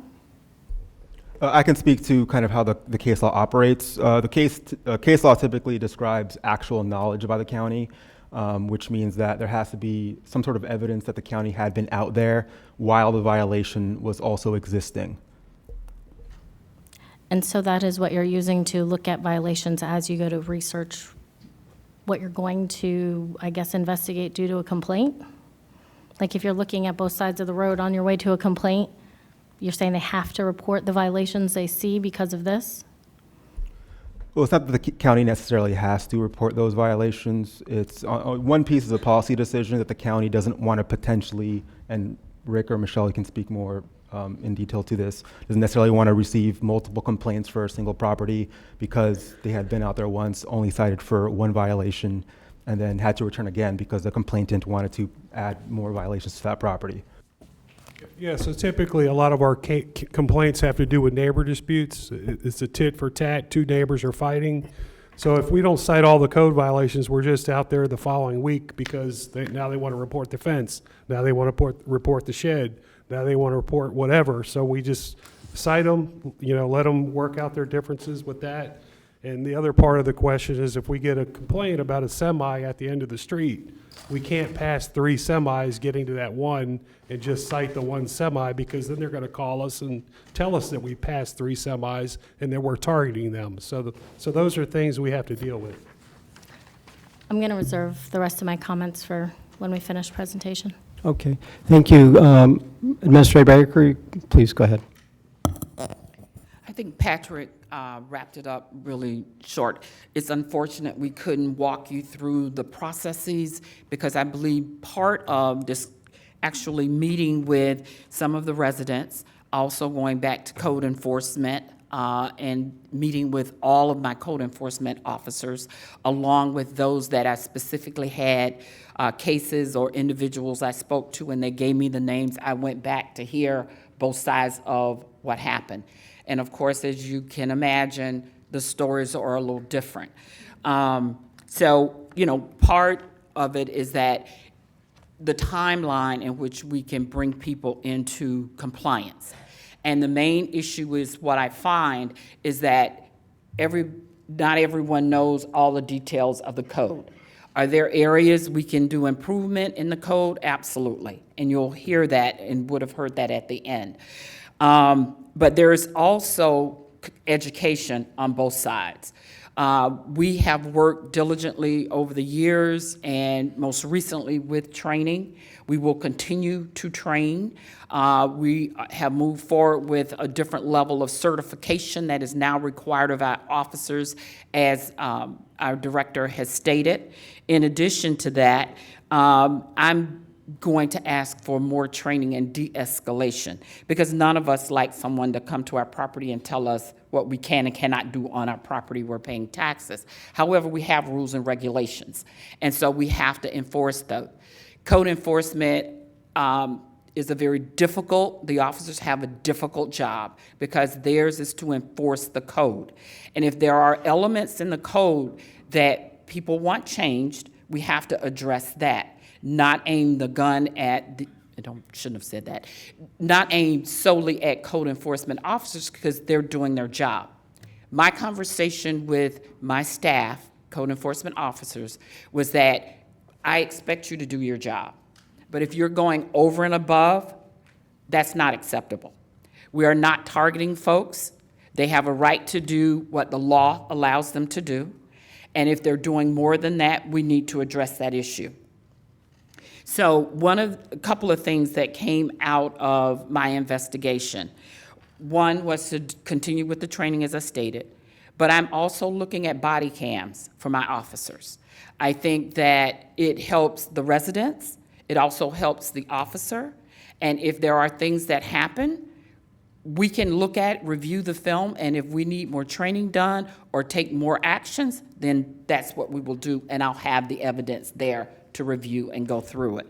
We're also looking at the potential of recorded lines, because what I also heard is that sometimes officers are not courteous, they come off a different way. But I've also heard from my officers how they're also addressed. So I'm looking at the potential of recorded lines, so when people call in to complain, we've got their recording. When officers call those individuals back, that's also recorded. So when there are allegations, we can go back and we've got substance that we can look at and make the appropriate determination. So that is what we've come out. I did not have anything that I could specifically nail down as far as total violations. That's different people with what they feel and how they feel, which we cannot control, the way that something was presented to them. But I think with these measures being put in place, and I'll definitely have to come back to the board for approval because I will need additional funding to implement it, this will help all of us. In addition, I'm going to also ask staff to present like a pamphlet or whatever to leave with residents so that they clearly understand the process. One of the things that I heard was your officers came out and they told me to do these things, but it was nothing in writing. Well, if we're going to share or give them suggestions, and I'm cautious on us giving suggestions because it's just that person's opinion, it needs to be on the code. So we will then put out something in writing and educate the public that if it's not in writing, if we didn't give it to you in writing, then you shouldn't be taking any further actions. But then I also heard from residents that want code enforcement officers to help them get through the process. So it's just a matter of us figuring out where we're going, definitely putting better communications between the code, the residents, as well as our code officers, and when they're writing up violations or warnings. So we're looking at all of that. I think we can then move on. If the board gives us direction to do something different, we will do that and make the appropriate changes and bring back for the board's approval. If not, we have to enforce what's in the code today. And I think we had a section in here to specifically address today the difference between 2019, before the 2019 code went into effect, and what was there before. I've been around for a minute, and I can tell you that I was not aware that there was specific provisions that allowed tractor trailers in the acreage area. So we need to, one way or the other, the current code does not allow for it based on the weight, et cetera. And so that's the code that the officer has to enforce. Thank you. All right, Commissioner Baxter and then Commissioner Barnett. Okay, so, And Commissioner Marino also. Okay, and then Commissioner Marino. So, a couple things. I hear everyone when they talk about roads and they talk about living in a rural area, wanting to keep it that way. I think that's why we all moved out to a non-HOA area. But I have to say that there's certain things that are priorities. I think our small businesses, I think our truckers that deliver us food, that deliver us supplies, that make our economy even possible to function, have to be a priority. There was a map provided to all my fellow commissioners today that actually maps out areas that would specifically allow for a semi-truck to park. And it's very limited in Palm Beach County. And as you've heard from constituents here, they have problems with theft in truck yards. It's a big problem. And so just with keeping that in mind, we need to help support small businesses. We need to help support our truckers. We need to help support them. There needs to be a pathway forward. Otherwise, what are we doing? I mean, you can throw every excuse out there, but if you can't get food to people, that's a problem. You can't get supplies. And as we slowly, when we look at this, with the support of my fellow commissioners, I would absolutely love to give information and direction. So the information that we had found, if you're unaware, is that our current description of commercial vehicles, it actually contradicts itself, if you've never read it. I don't know if Lisa has it with her today or not, but she had pulled it for me and we had put it up. One moment it says exceeds limits, and then in the next, right after that, it says not to exceed limits, all within the same definition. So currently, our own code isn't correct and contradicts itself.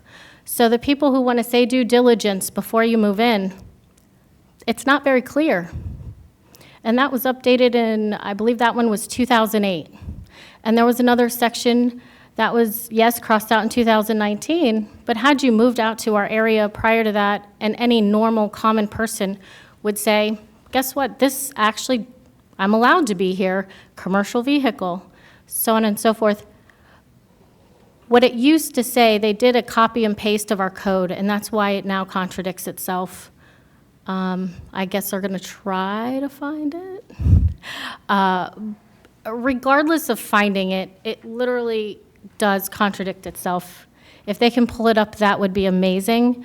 But I think people do try to be good stewards, and we need to create a path forward and recognize how important these people are to us, how important residents and truckers, all of them, are to us. So if, first I would like the direction would be to help make our code in the form of consolidating the residential, personal, non-business vehicle, all of those, return exemption from the cap, screening requirements, so on and so forth. But in essence, I would like it to be able to where residents can pull it up and easily find out what's allowed, what's not allowed, and be very clear.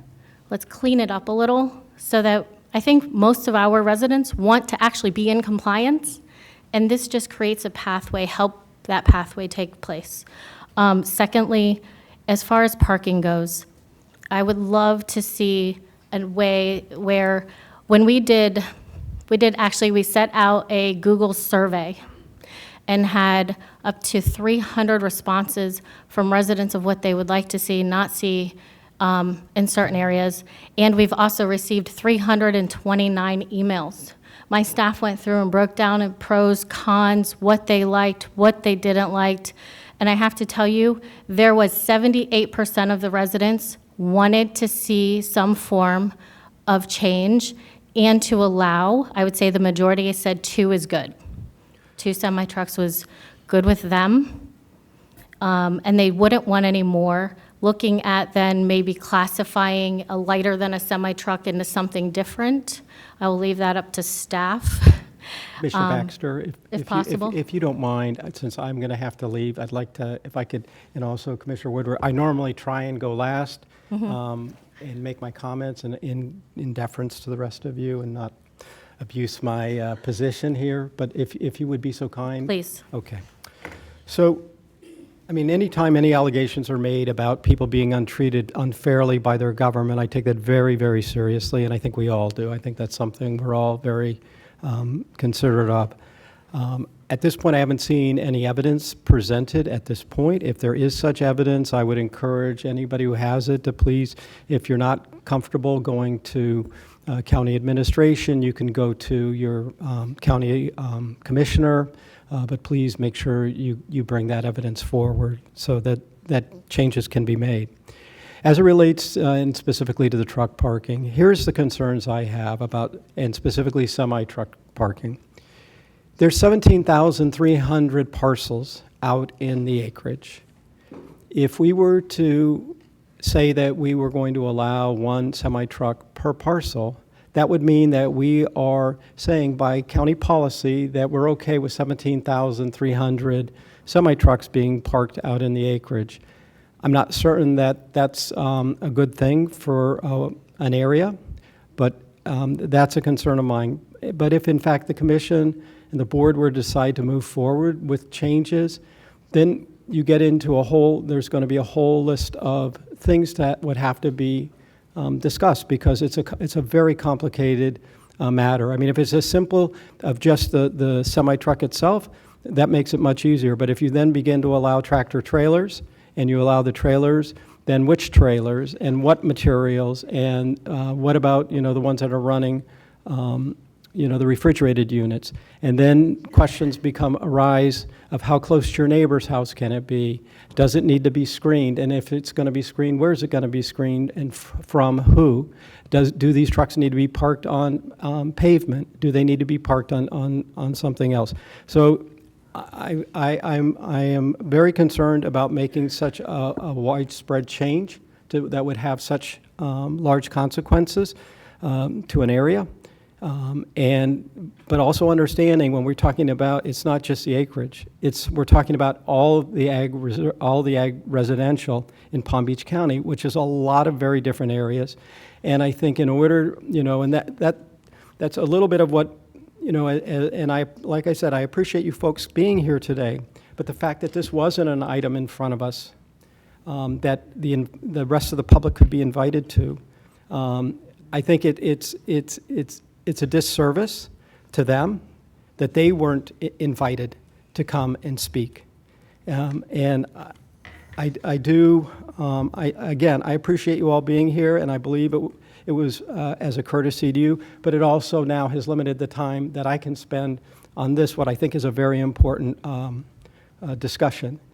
So I'm asking that you all, I'm going to have to leave. You can continue discussion. I know Commissioner Marino has comments to make as well. The Vice Mayor will continue to lead the meeting, I know, in a very good way.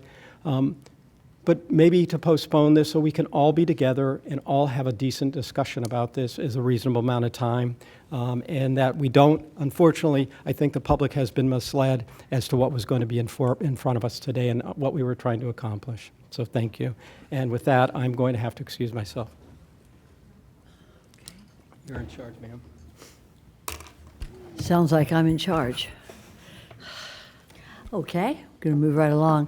I think we have Commissioner Woodward, you had your light on. Go right ahead. Vice Mayor, I hadn't finished. I just wanted to let him speak before he left. Okay, go right but ahead, and why don't you I wanted finish to give up? the same courtesy to Commissioner Sure. Bernard because he has to get his children as well. So now, wait a if minute, you wait a minute. actually, You're let's gonna- time out. Can I just finish what I'm saying, and then we can just all Wait, adjourn? are you looking at me? Oh, yes, I am. Good, okay. You'd like to finish what you're going to say? Yes. Commissioner Bernard, do you have a time restraint today?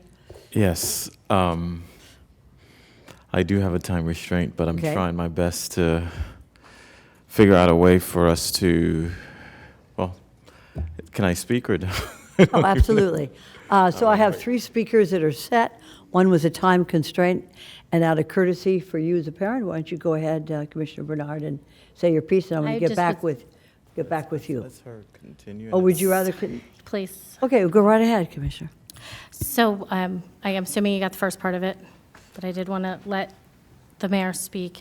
And I do plan to have more talk, so I never wanted him to think that. I do think for the public to know, we have less than 200 semi-trucks, and the cost of semi-trucks starting around $250,000 apiece, I think limits us from worrying about 17,000 homes being flooded with them. I mean, and 250 is like a used, old truck.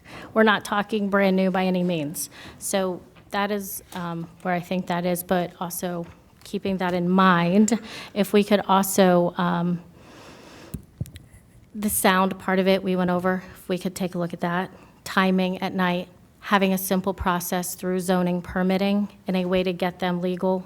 That was another thing that was discussed. I think that would also address a concern of our mayor, because it was a simple process through zoning, and then they give it a paper that shows, hey, look, we're allowed to be here, and it gives them something to hold on to if they do have code or anything in the future.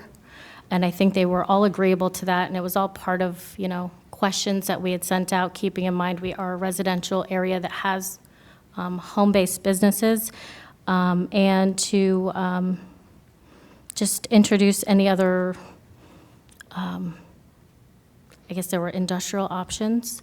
I did have a concern lastly that I wanted to add on, especially regarding, it was discussed previously that landscape was allowed by a 30% accessory use at some point, and then something had changed. And then I heard a disturbing number the other day, and it was repeated again by Representative Roth, that we have lost over 400 nursery and landscape companies. I feel this is very disturbing, especially for the people that love their HOA neighborhoods and not paying too much in HOA fees, because I've been hearing recently they've doubled and tripled. I would imagine having a lack of services probably has attributed to that cost of options out there, because we all know the more options, lower cost. But regardless, I wanted to look if there's potentially a pathway to help the people who were there prior to the change, who had already started the application process. If we can have a special instance, I'm not sure if that's possible, to help those specific people with a path forward. You That's completed it. your statement? Yes, I'm good. Okay, very Thank you. good, thank you. Commissioner Woodward? Yes, thank you, Vice Mayor. During my agenda review, I had some questions with staff that I wanted to bring up, some discussions. Go right ahead. As far as the trucker issue, I asked about owner-operators because I know there was concern about having these homes turned into rental lots for like multiple semi-trucks. And I was asking if there's a way that maybe we could give staff direction to put forward some sort of a permitting process, not something for people to pay, but something to prove, like proof of residency and proof of ownership of their vehicle, so that they can actually park their truck on their property. And if there's a way to, work towards accommodating that and not having them park on the road, maybe we could work towards specific rules, I guess, on how we can accommodate owner-operators who live in these areas and want to be able to park their truck on their own property. Maybe even like a sticker that goes in their windshield, so even if code enforcement gets called out, they can see that this owner-operator has gone through the process to prove they own their truck, this is their property, so that way we're not risking, having like rental lots put out here, because I know that is a concern for the neighbors. And then also, addressing the noise ordinance, having maybe hours of operation so that they're not being super late at night. I don't know, there's different ways that we can try to accommodate this. And as I see, we only had 714 vehicle cases. So if we're working specifically with owner-operators, trying to at least begin this process so that they can park their, this is a business for them. I actually grew up in a neighborhood where we had a neighbor with his semi-truck, and he had his own private little driveway, backed it up behind the trees. That was the only time we saw it, because it was back behind the trees. So if we could work towards something like that in our code as a start, to try to accommodate this. I don't know, I'd like to hear what my fellow commissioners would have to say. Thank you. Hold it, just, Commissioner Baxter, just 1 minute. All right, it's okay. Okay, thank you. Commissioner Bernard? Thank you, Madam Vice Mayor. Since I do have to leave, I just think that this is not an issue that's going to be solved today. This is a very complicated issue in regards to the truck issue and also with the landscaping. The landscaping, it took us over 5 years to eventually come up with a decision, but I am open to some of the suggestions by Commissioner Woodward and also Commissioner Baxter. And I look forward to having a further conversation regarding this issue to see what can staff bring to us that we can kind of like do in a public, maybe a workshop. So in that way we can flush it out and to know the ramifications of our decisions. But I'm open to some of these suggestions. Very good. Now, Commissioner Baxter, I'm going to let you complete it. Since your district, go right ahead. Commissioner Marino's waiting to be heard as well. Oh, okay. Did you have any? My This one- district too. I got lots of questions.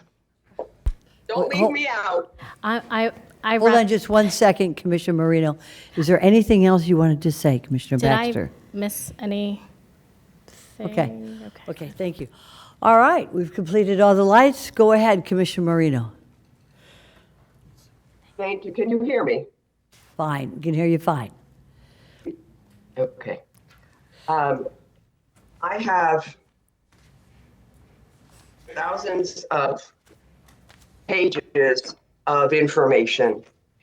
There is a lot of help we can search out for. I do agree that we should clarify the code. I do agree that a definition should only be in one place, and we need to be clear on what that definition is. We need to be clear on what a commercial vehicle is. We need to be clear on what a recreational vehicle is. We need to be clear on what is allowed about carports and storage. And I think before we make any decisions today, we have a lot more work to do. Having said that, there are 8 really important articles that we could all read. Truck parking article, the next South Florida real estate boom, that was just published. FDOT has a statewide truck parking study, that was March 2020. The Federal Highway Administration has the FAST Act, which is Fixing America's Surface Transportation Act. There are dollars available. The US DOT, the eligibility of Title 23 and 49 federal funds for commercial motor vehicle parking. There is a statewide truck parking workshop paper that was done in 2020, a statewide truck parking initiative that was done in 2021.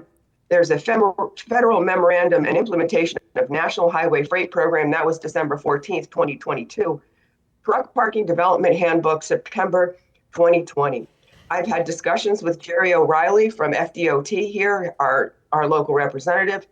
I've asked him about FDOT surplus lands near 95 and the airport, et cetera.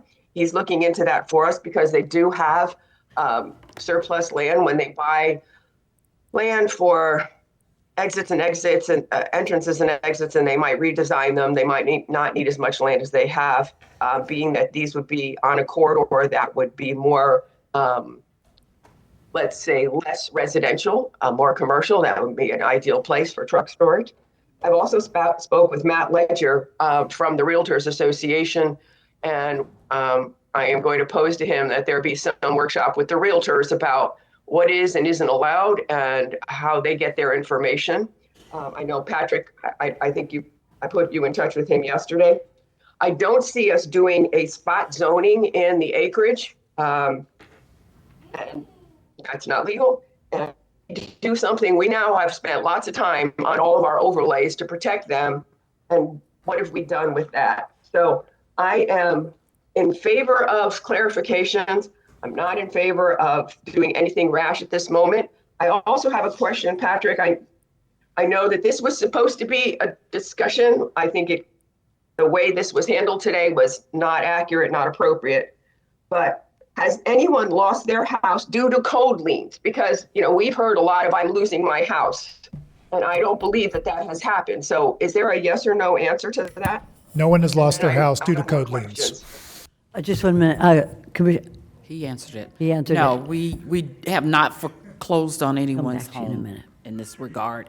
And when the liens accrue, Normally, what happens is we try to get it settled when they come into compliance, and if not, we send it over to our collection, our OFMB for the collection agency, and when people are ready to sell, they come in and they settle, and we settle for a significant lower amount than what those fines accrued for. Our goal is definitely not to put people out of their homes, but to just bring them into compliance with the code. Good, thank you, Commissioner Marino, are you continuing? May I continue? You may, go right ahead. Please. Thank you. I did watch Commissioner Baxter's presentation last week, and I did hear a lot of information. So there are more questions that I would like clarity on. There was a lot of discussion about accessory buildings and permitting of accessory buildings. So I would like further discussion on that and clarification. I know that a lot of people were concerned about flood issues, flood doors, that kind of thing.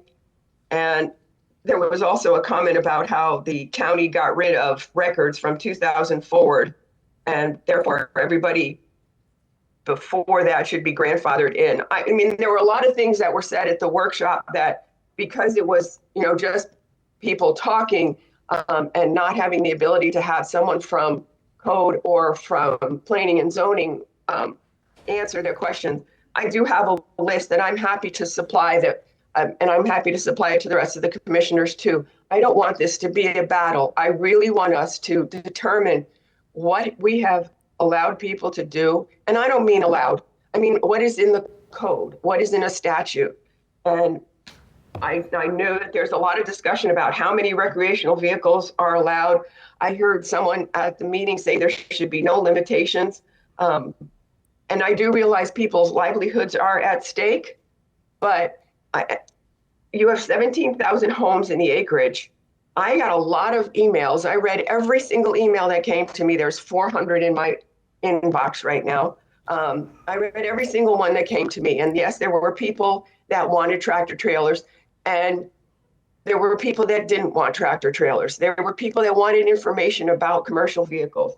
I'm not going to continue on that, but I don't think we should be changing code right now. I think we should be not monitoring, but I think we should be going through, and if there is misinformation or one is different than another, that needs to be cleared up. And I think that's what is incumbent upon us now. Our staff was supposed to give a complete presentation today. That did not happen. I would like that complete presentation. So I will also echo what Max said. I think this needs to be its own workshop. I hate workshops because it just seems like it kicks the can down the road, but there has to be a better way to do this than what we're doing today, because I don't think this is the right way to do it. And now since I've pretty much lost my voice, I think I will stop there. Thank you very much, Commissioner Marino, and thank you for participating in this in your condition. Please know that you can email all of us the rest of your suggestions. I'm going to turn it out to Commissioner Baxter, and then I have a few words to say. Go right ahead, Commissioner.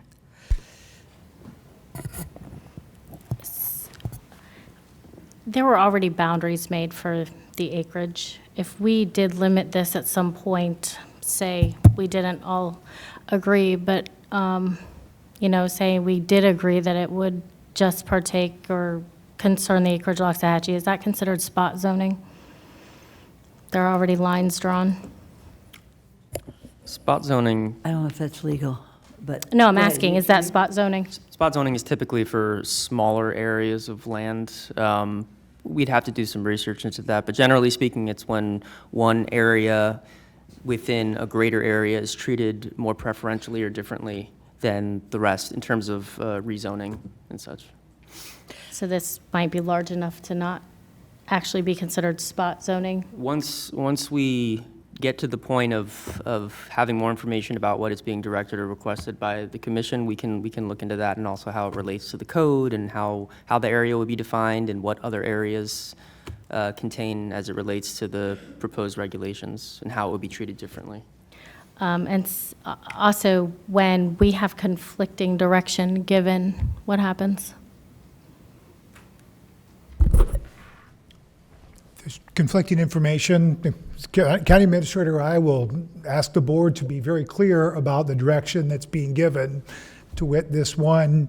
If we don't understand it fully up front, I will prompt you and ask you to make sure we understand very clearly, so the expectation that you set is the understanding that we have. So I gave a decent amount of direction, so I'm just wondering how much of that is, I guess, recognized or moved forward. Look for the board's confirmation on that. If I could, I would ask one thing, and Commissioner, you brought up the landscape services as well. If I may, that was 4 years of work. There was a lot. Opening that back up again will be a lot of work. The truck piece of it, where it may goes a lot. If I could ask the board, can we work through the truck and where the board may want to go potentially with that piece, and we work forward. As looking at the 4 that were denied, I think they were done with prejudice or without, so they have they're eligible to return. They were all done with, the 4 public hearing applications for subdivision waivers were denied with prejudice. So they can't come back for 1 year? 1 year. From what date? That year's coming up, actually, from March or May of last year. So yeah, their time frame is going to lapse shortly So to be able to Commissioner- come back in. Thank you. So Commissioner, to your point, if we could, you heard that piece of it there, back to the truck piece, if that's the board's direction overall, I think we would ask as well, if, again, on board direction, we would love the opportunity to do a reach out to the public and conduct kind of an open meeting. I think you forwarded me your survey information, which is awesome, but we'd love to have one listening More. tour at least in here and kind of aggregate those pieces. It might be done virtually or otherwise, but at least have that opportunity. And I'm looking at Lisa to not put too much on her. Can we get all that done for April, or do we need May? No, we're going to need more time certainly on this. Well, so- to listen, if we had direction to do anything today, I would love to have the opportunity to hear more with the individuals in the room. Right, and just arrange kind of meetings with those individuals. I'm not talking about see where we stand now, but we literally have a workshop next week to, I don't know, is there going to be time on that workshop to finish this up, or is it Well, taking up all day? No. No. Are we, Commissioner Pax, are you talking Don't wanna about add this the to ag that. workshop? No. If I could, if you It's just gonna be all hold day. your horses there for a minute, just pause that truck. So let's go over to County Administrator Baker. Did you want to pipe in on this? No, just simply what Patrick stated. In order to give us direction, it should be the majority of the board here with those directions so that we can move forward. I think one of the things is the clarity of language and consolidating it. That is something that we want to do because it'll make our life a lot easier as well. And so that person can go directly in. I think that we can definitely handle that portion. But any other changes, I think that direction should be the majority of the board giving us those directions. When was the last time that that these ordinances were drafted and reviewed? The pieces pertaining to this truck parking was 2019. Prior to that was 2008. 2008 was the majority. 2019 was the most recent. Prior to that That was was- 2008. So it's been in spits and spurts through the years. Vice Mayor, if I may, one other thing, by way of structure, if the board did want to give us direction to go back and contemplate that, I think we'd love to come back after a listening tour with a framework and come back and talk to you with, there might be a couple options built into it sort of thing, but something tightened down based on the feedback we got, but we would come back to you again in a more informal setting to talk that through, make sure that the direction is clear. We would turn that into code words. If I may, Mr. Rutter, if we could have those here on the commission who know more about this or whose constituents are living this to give you specific directions on exactly what you should review with regard to clarifying the code, defining the terms in the code, and in light of the changes that have occurred in our community since 2008, when it was probably comprehensively reviewed, and then 2018 or 19 when you reviewed the trucking issue. So I would suggest, this is really going to need all of us to vote on it, or at least to opine on it, if I would suggest that we could, those of us here who have the most involvement with this, give you specific instances of areas that need to be clarified and defined, and then you all could work on it as a team of staff, and then we'll have another workshop in terms of what if those areas of the code really help and define and assist the people in being able to operate their businesses and keep their homes. Would anybody like to opine on this a little bit? Before I get to you, because I want you to be last, okay? Anybody over here on the left? Sure, go right ahead. Yeah, thank you. I agree with this. I know we gave you a lot of different sort of direction, but it's really still getting to the same thing, and how I believe to find owner-operators who are operating their small business out of their homes, you know, if you could come back with suggestions after discussing with the various stakeholders the best way to make this possible. I do believe that they want to be good neighbors, and as we all do, and be able to operate their business as well. I hope that there's a path forward that we can find that most people will find palatable, and I do believe that we can. So I agree very much with this. Thank you very much. And if nobody else has anything to say, I'd like to finish with Commissioner Baxter. I'm sorry. No, go I've right- got to bring, I don't want to come back later. I want it out now. We currently have rules and regulations in place. I think part of the issue is communication and clarifying all of that. So we understand that. But I think it puts us staff in a difficult position because the board currently has policies in place. And if the board is directing us to come back with recommendations to that policy, we need clear direction on that so that we don't make the situation worse than it already is. And so I think that I am not totally clear. I'm clear on clarification of the code, putting all that stuff in one area, definitions, making sure that that happens. Maybe that is what we need to put together, come back to the board at that point and finish the presentation that we had so that we can all get a really good, clear picture. And then the board can, you know, at that point tell us, we don't like this, we don't like that, we want you to make these kind of changes. So go back and based upon parameters, come back with recommendations, because we can come up with all kinds of recommendations, but it needs to be something that the community, we can try to pull us all together, and something that the board as a whole can support, as opposed to coming in with different recommendations and making the situation much worse than it currently is. Absolutely, and you know what, the law is a law, and everybody has to abide by the law as it is today. But the law is changing in different ways so as to conform to what the people need. And so if staff could look at those terms, define the terms, I believe that there is a couple of terms that are not well-defined. They need to be. And also to look at the changed circumstances of our county and our community. And then bring that back to us so that then we can hear from the people and what the residents need to operate their businesses safely, profitably, and for people to be able to have safe and quiet neighborhoods as well. So all this needs to happen, but first we need to have this clarification on what the law is. And that's something that is best done by staff. That's only a recommendation, Administrator Baker. But if we haven't looked at this since 2008 and then redefine it in 15 for trucks, it's time. We've changed a lot. It's time. So I would recommend, and Commissioner Baxter, since this is your idea, I'm definitely going to let you finish this up. Thank you. We'll do that. Couple things. But before you do, I know you're dying to. I would like staff to do that, and is that acceptable to staff? And I'm looking at you, Ms. Baker, because you're the head of staff. Is that acceptable to staff to do that? We will do what this board directs us to do. I think Commissioner Marino is trying to cut in as well. Okay.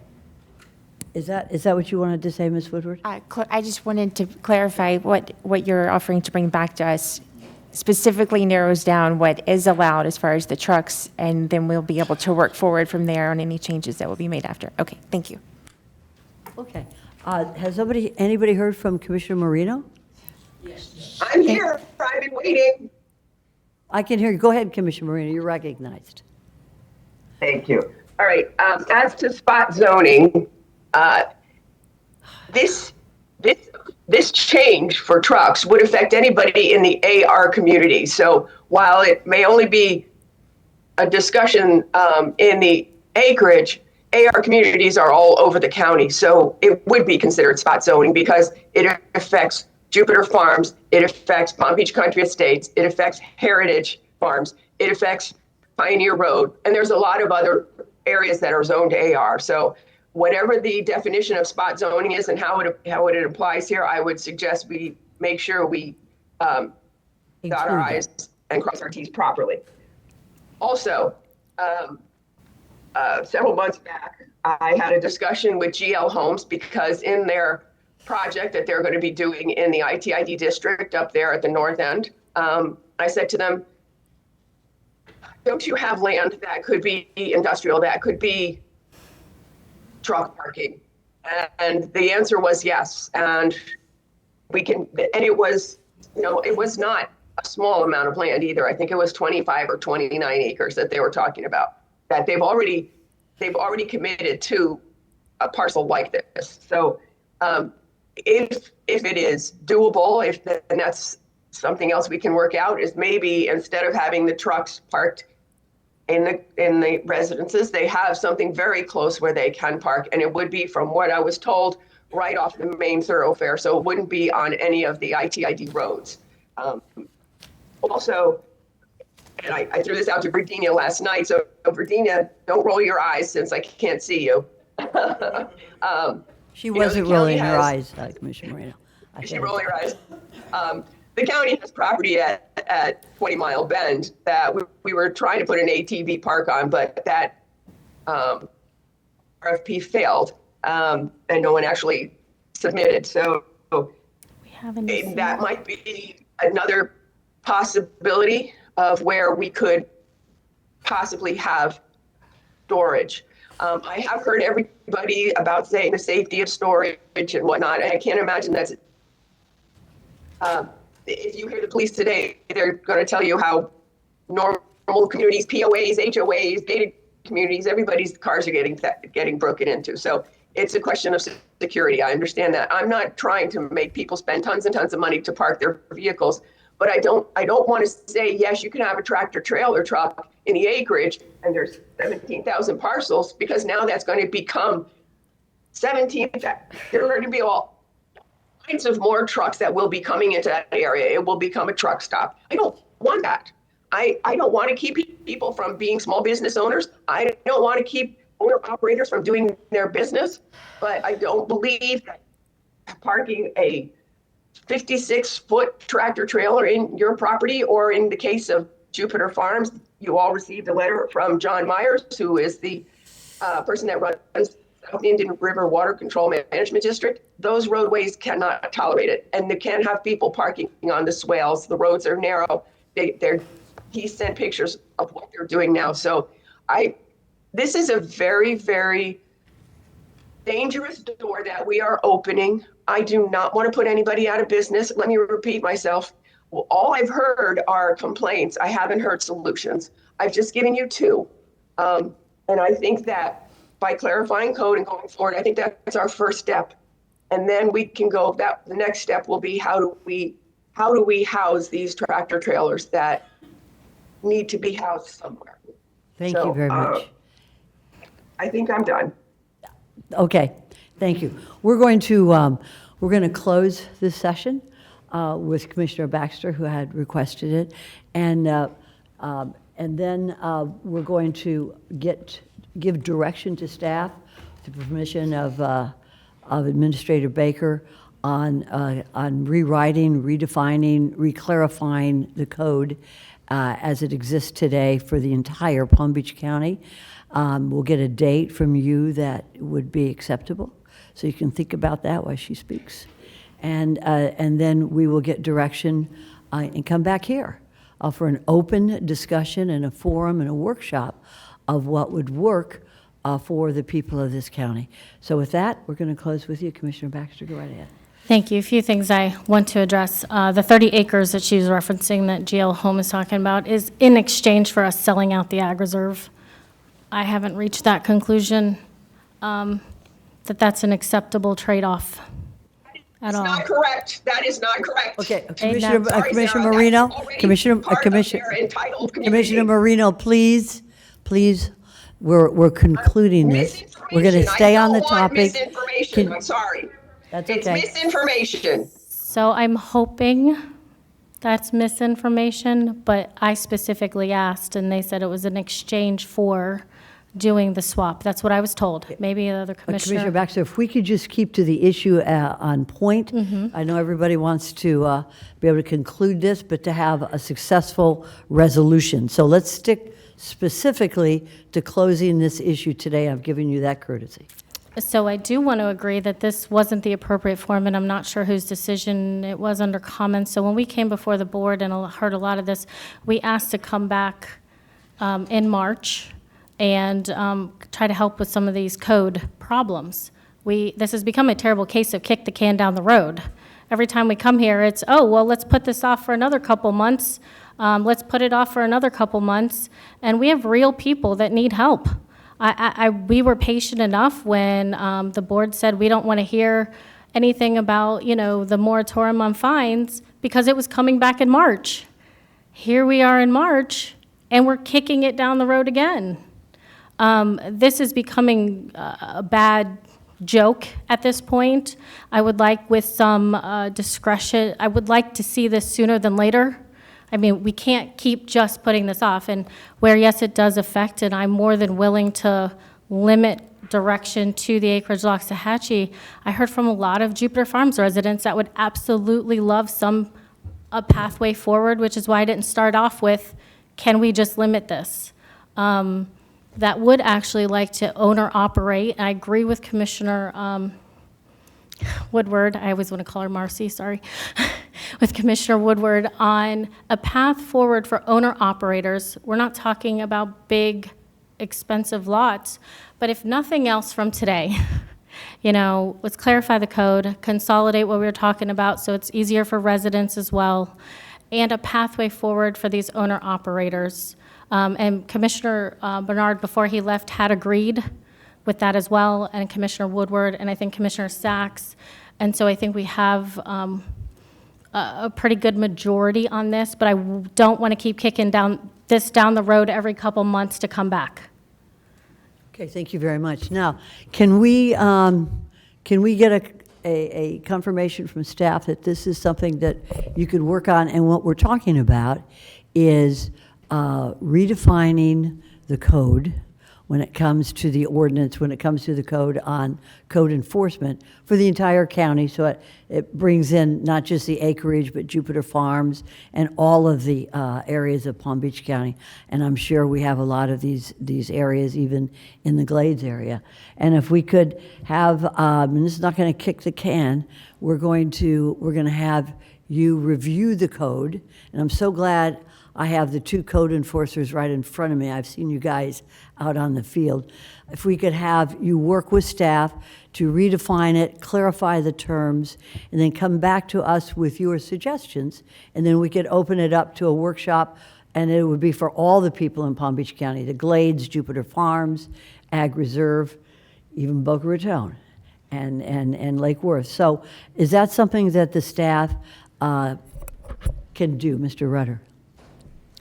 Yes, and just to be clear, a couple different pieces of it. I think we're looking at, and I hope Lisa doesn't kill me when I say this, we'd look to come back in April with a menu of that assessment. And there's probably going to be some column 1, column 2 type pieces, move off As of an these. agenda item, please. Okay, got you. Heard you on that. Not under comments. Heard Thank you you. heard you on that point, yes, ma'am. Also, the direction, make sure we're clear too, we want to have our public listening session, and Commissioner asked all board members' offices for anyone they had that would like us to reach out to, but we'd like to conduct one listening session, if you will, from everybody, just to get that sort of feedback, and then come back to you with probably a menu to some degree, explanation of what we see as needs to be changed, and a menu for you to direct us. If we come out of that next meeting with very clear points, we will turn that into code words. You have enough time before April to do this, in terms that you haven't reviewed this since 2008? This is something that you could do and bring us. Well, we did a some lot of specific review points. to prepare for today. Okay, I think good. the big thing that we need to look at is the approved home occupations that are out there, which we can get that data. Right.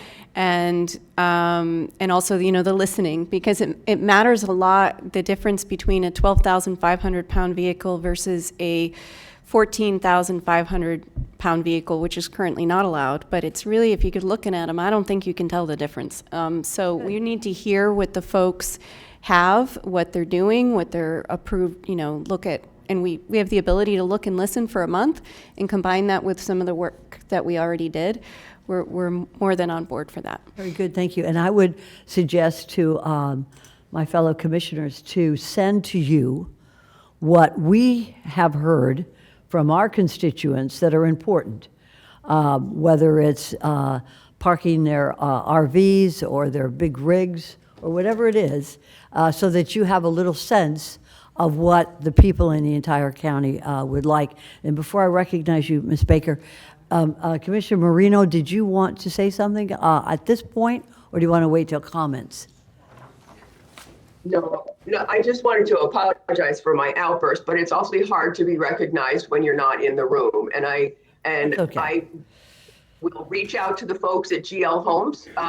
There are two different opinions on the table. That is not something good. That's what leads to misinformation and disinformation.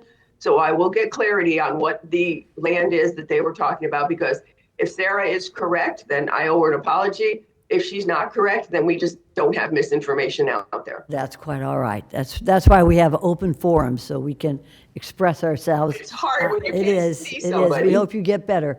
So if nobody has anything else to say, I think staff has that direction. And at this point, do we have a date for that so that it's public record? Mr. Rutter, I hate. April BCC zoning meeting is, sorry, you get the first. April 27th. There you April have it. 27th. April 27th, we will be back here. Yes. At a workshop, but before that time, you'll let all of us get a little draft of what you're working on so that we can be prepared and our residents can be prepared. I know so thank you very much for that. Do we have comments at this point, even though this is not an agenda item? Yes. Do we need to go over comments, or we can adjourn? Oh, okay, Commissioner Marks, go ahead. Sorry, just one comment. District 4 FAU Owls are still in the March Madness games tonight, so I think it's a late game, but they don't last very long, and hopefully we'll be celebrating them making it to the 8. Yes. So, Congratulations, Owls, FAU. Sweet 16. Any other comments at this point? Okay, I think I was sorry, I'll turn my light off. I just wanted to hand the paper I read from to them, as this was the direction given. Absolutely. Thank you. And you did a good job. Anybody else? Okay, we are adjourned. Thank you very much, everybody. Thank you.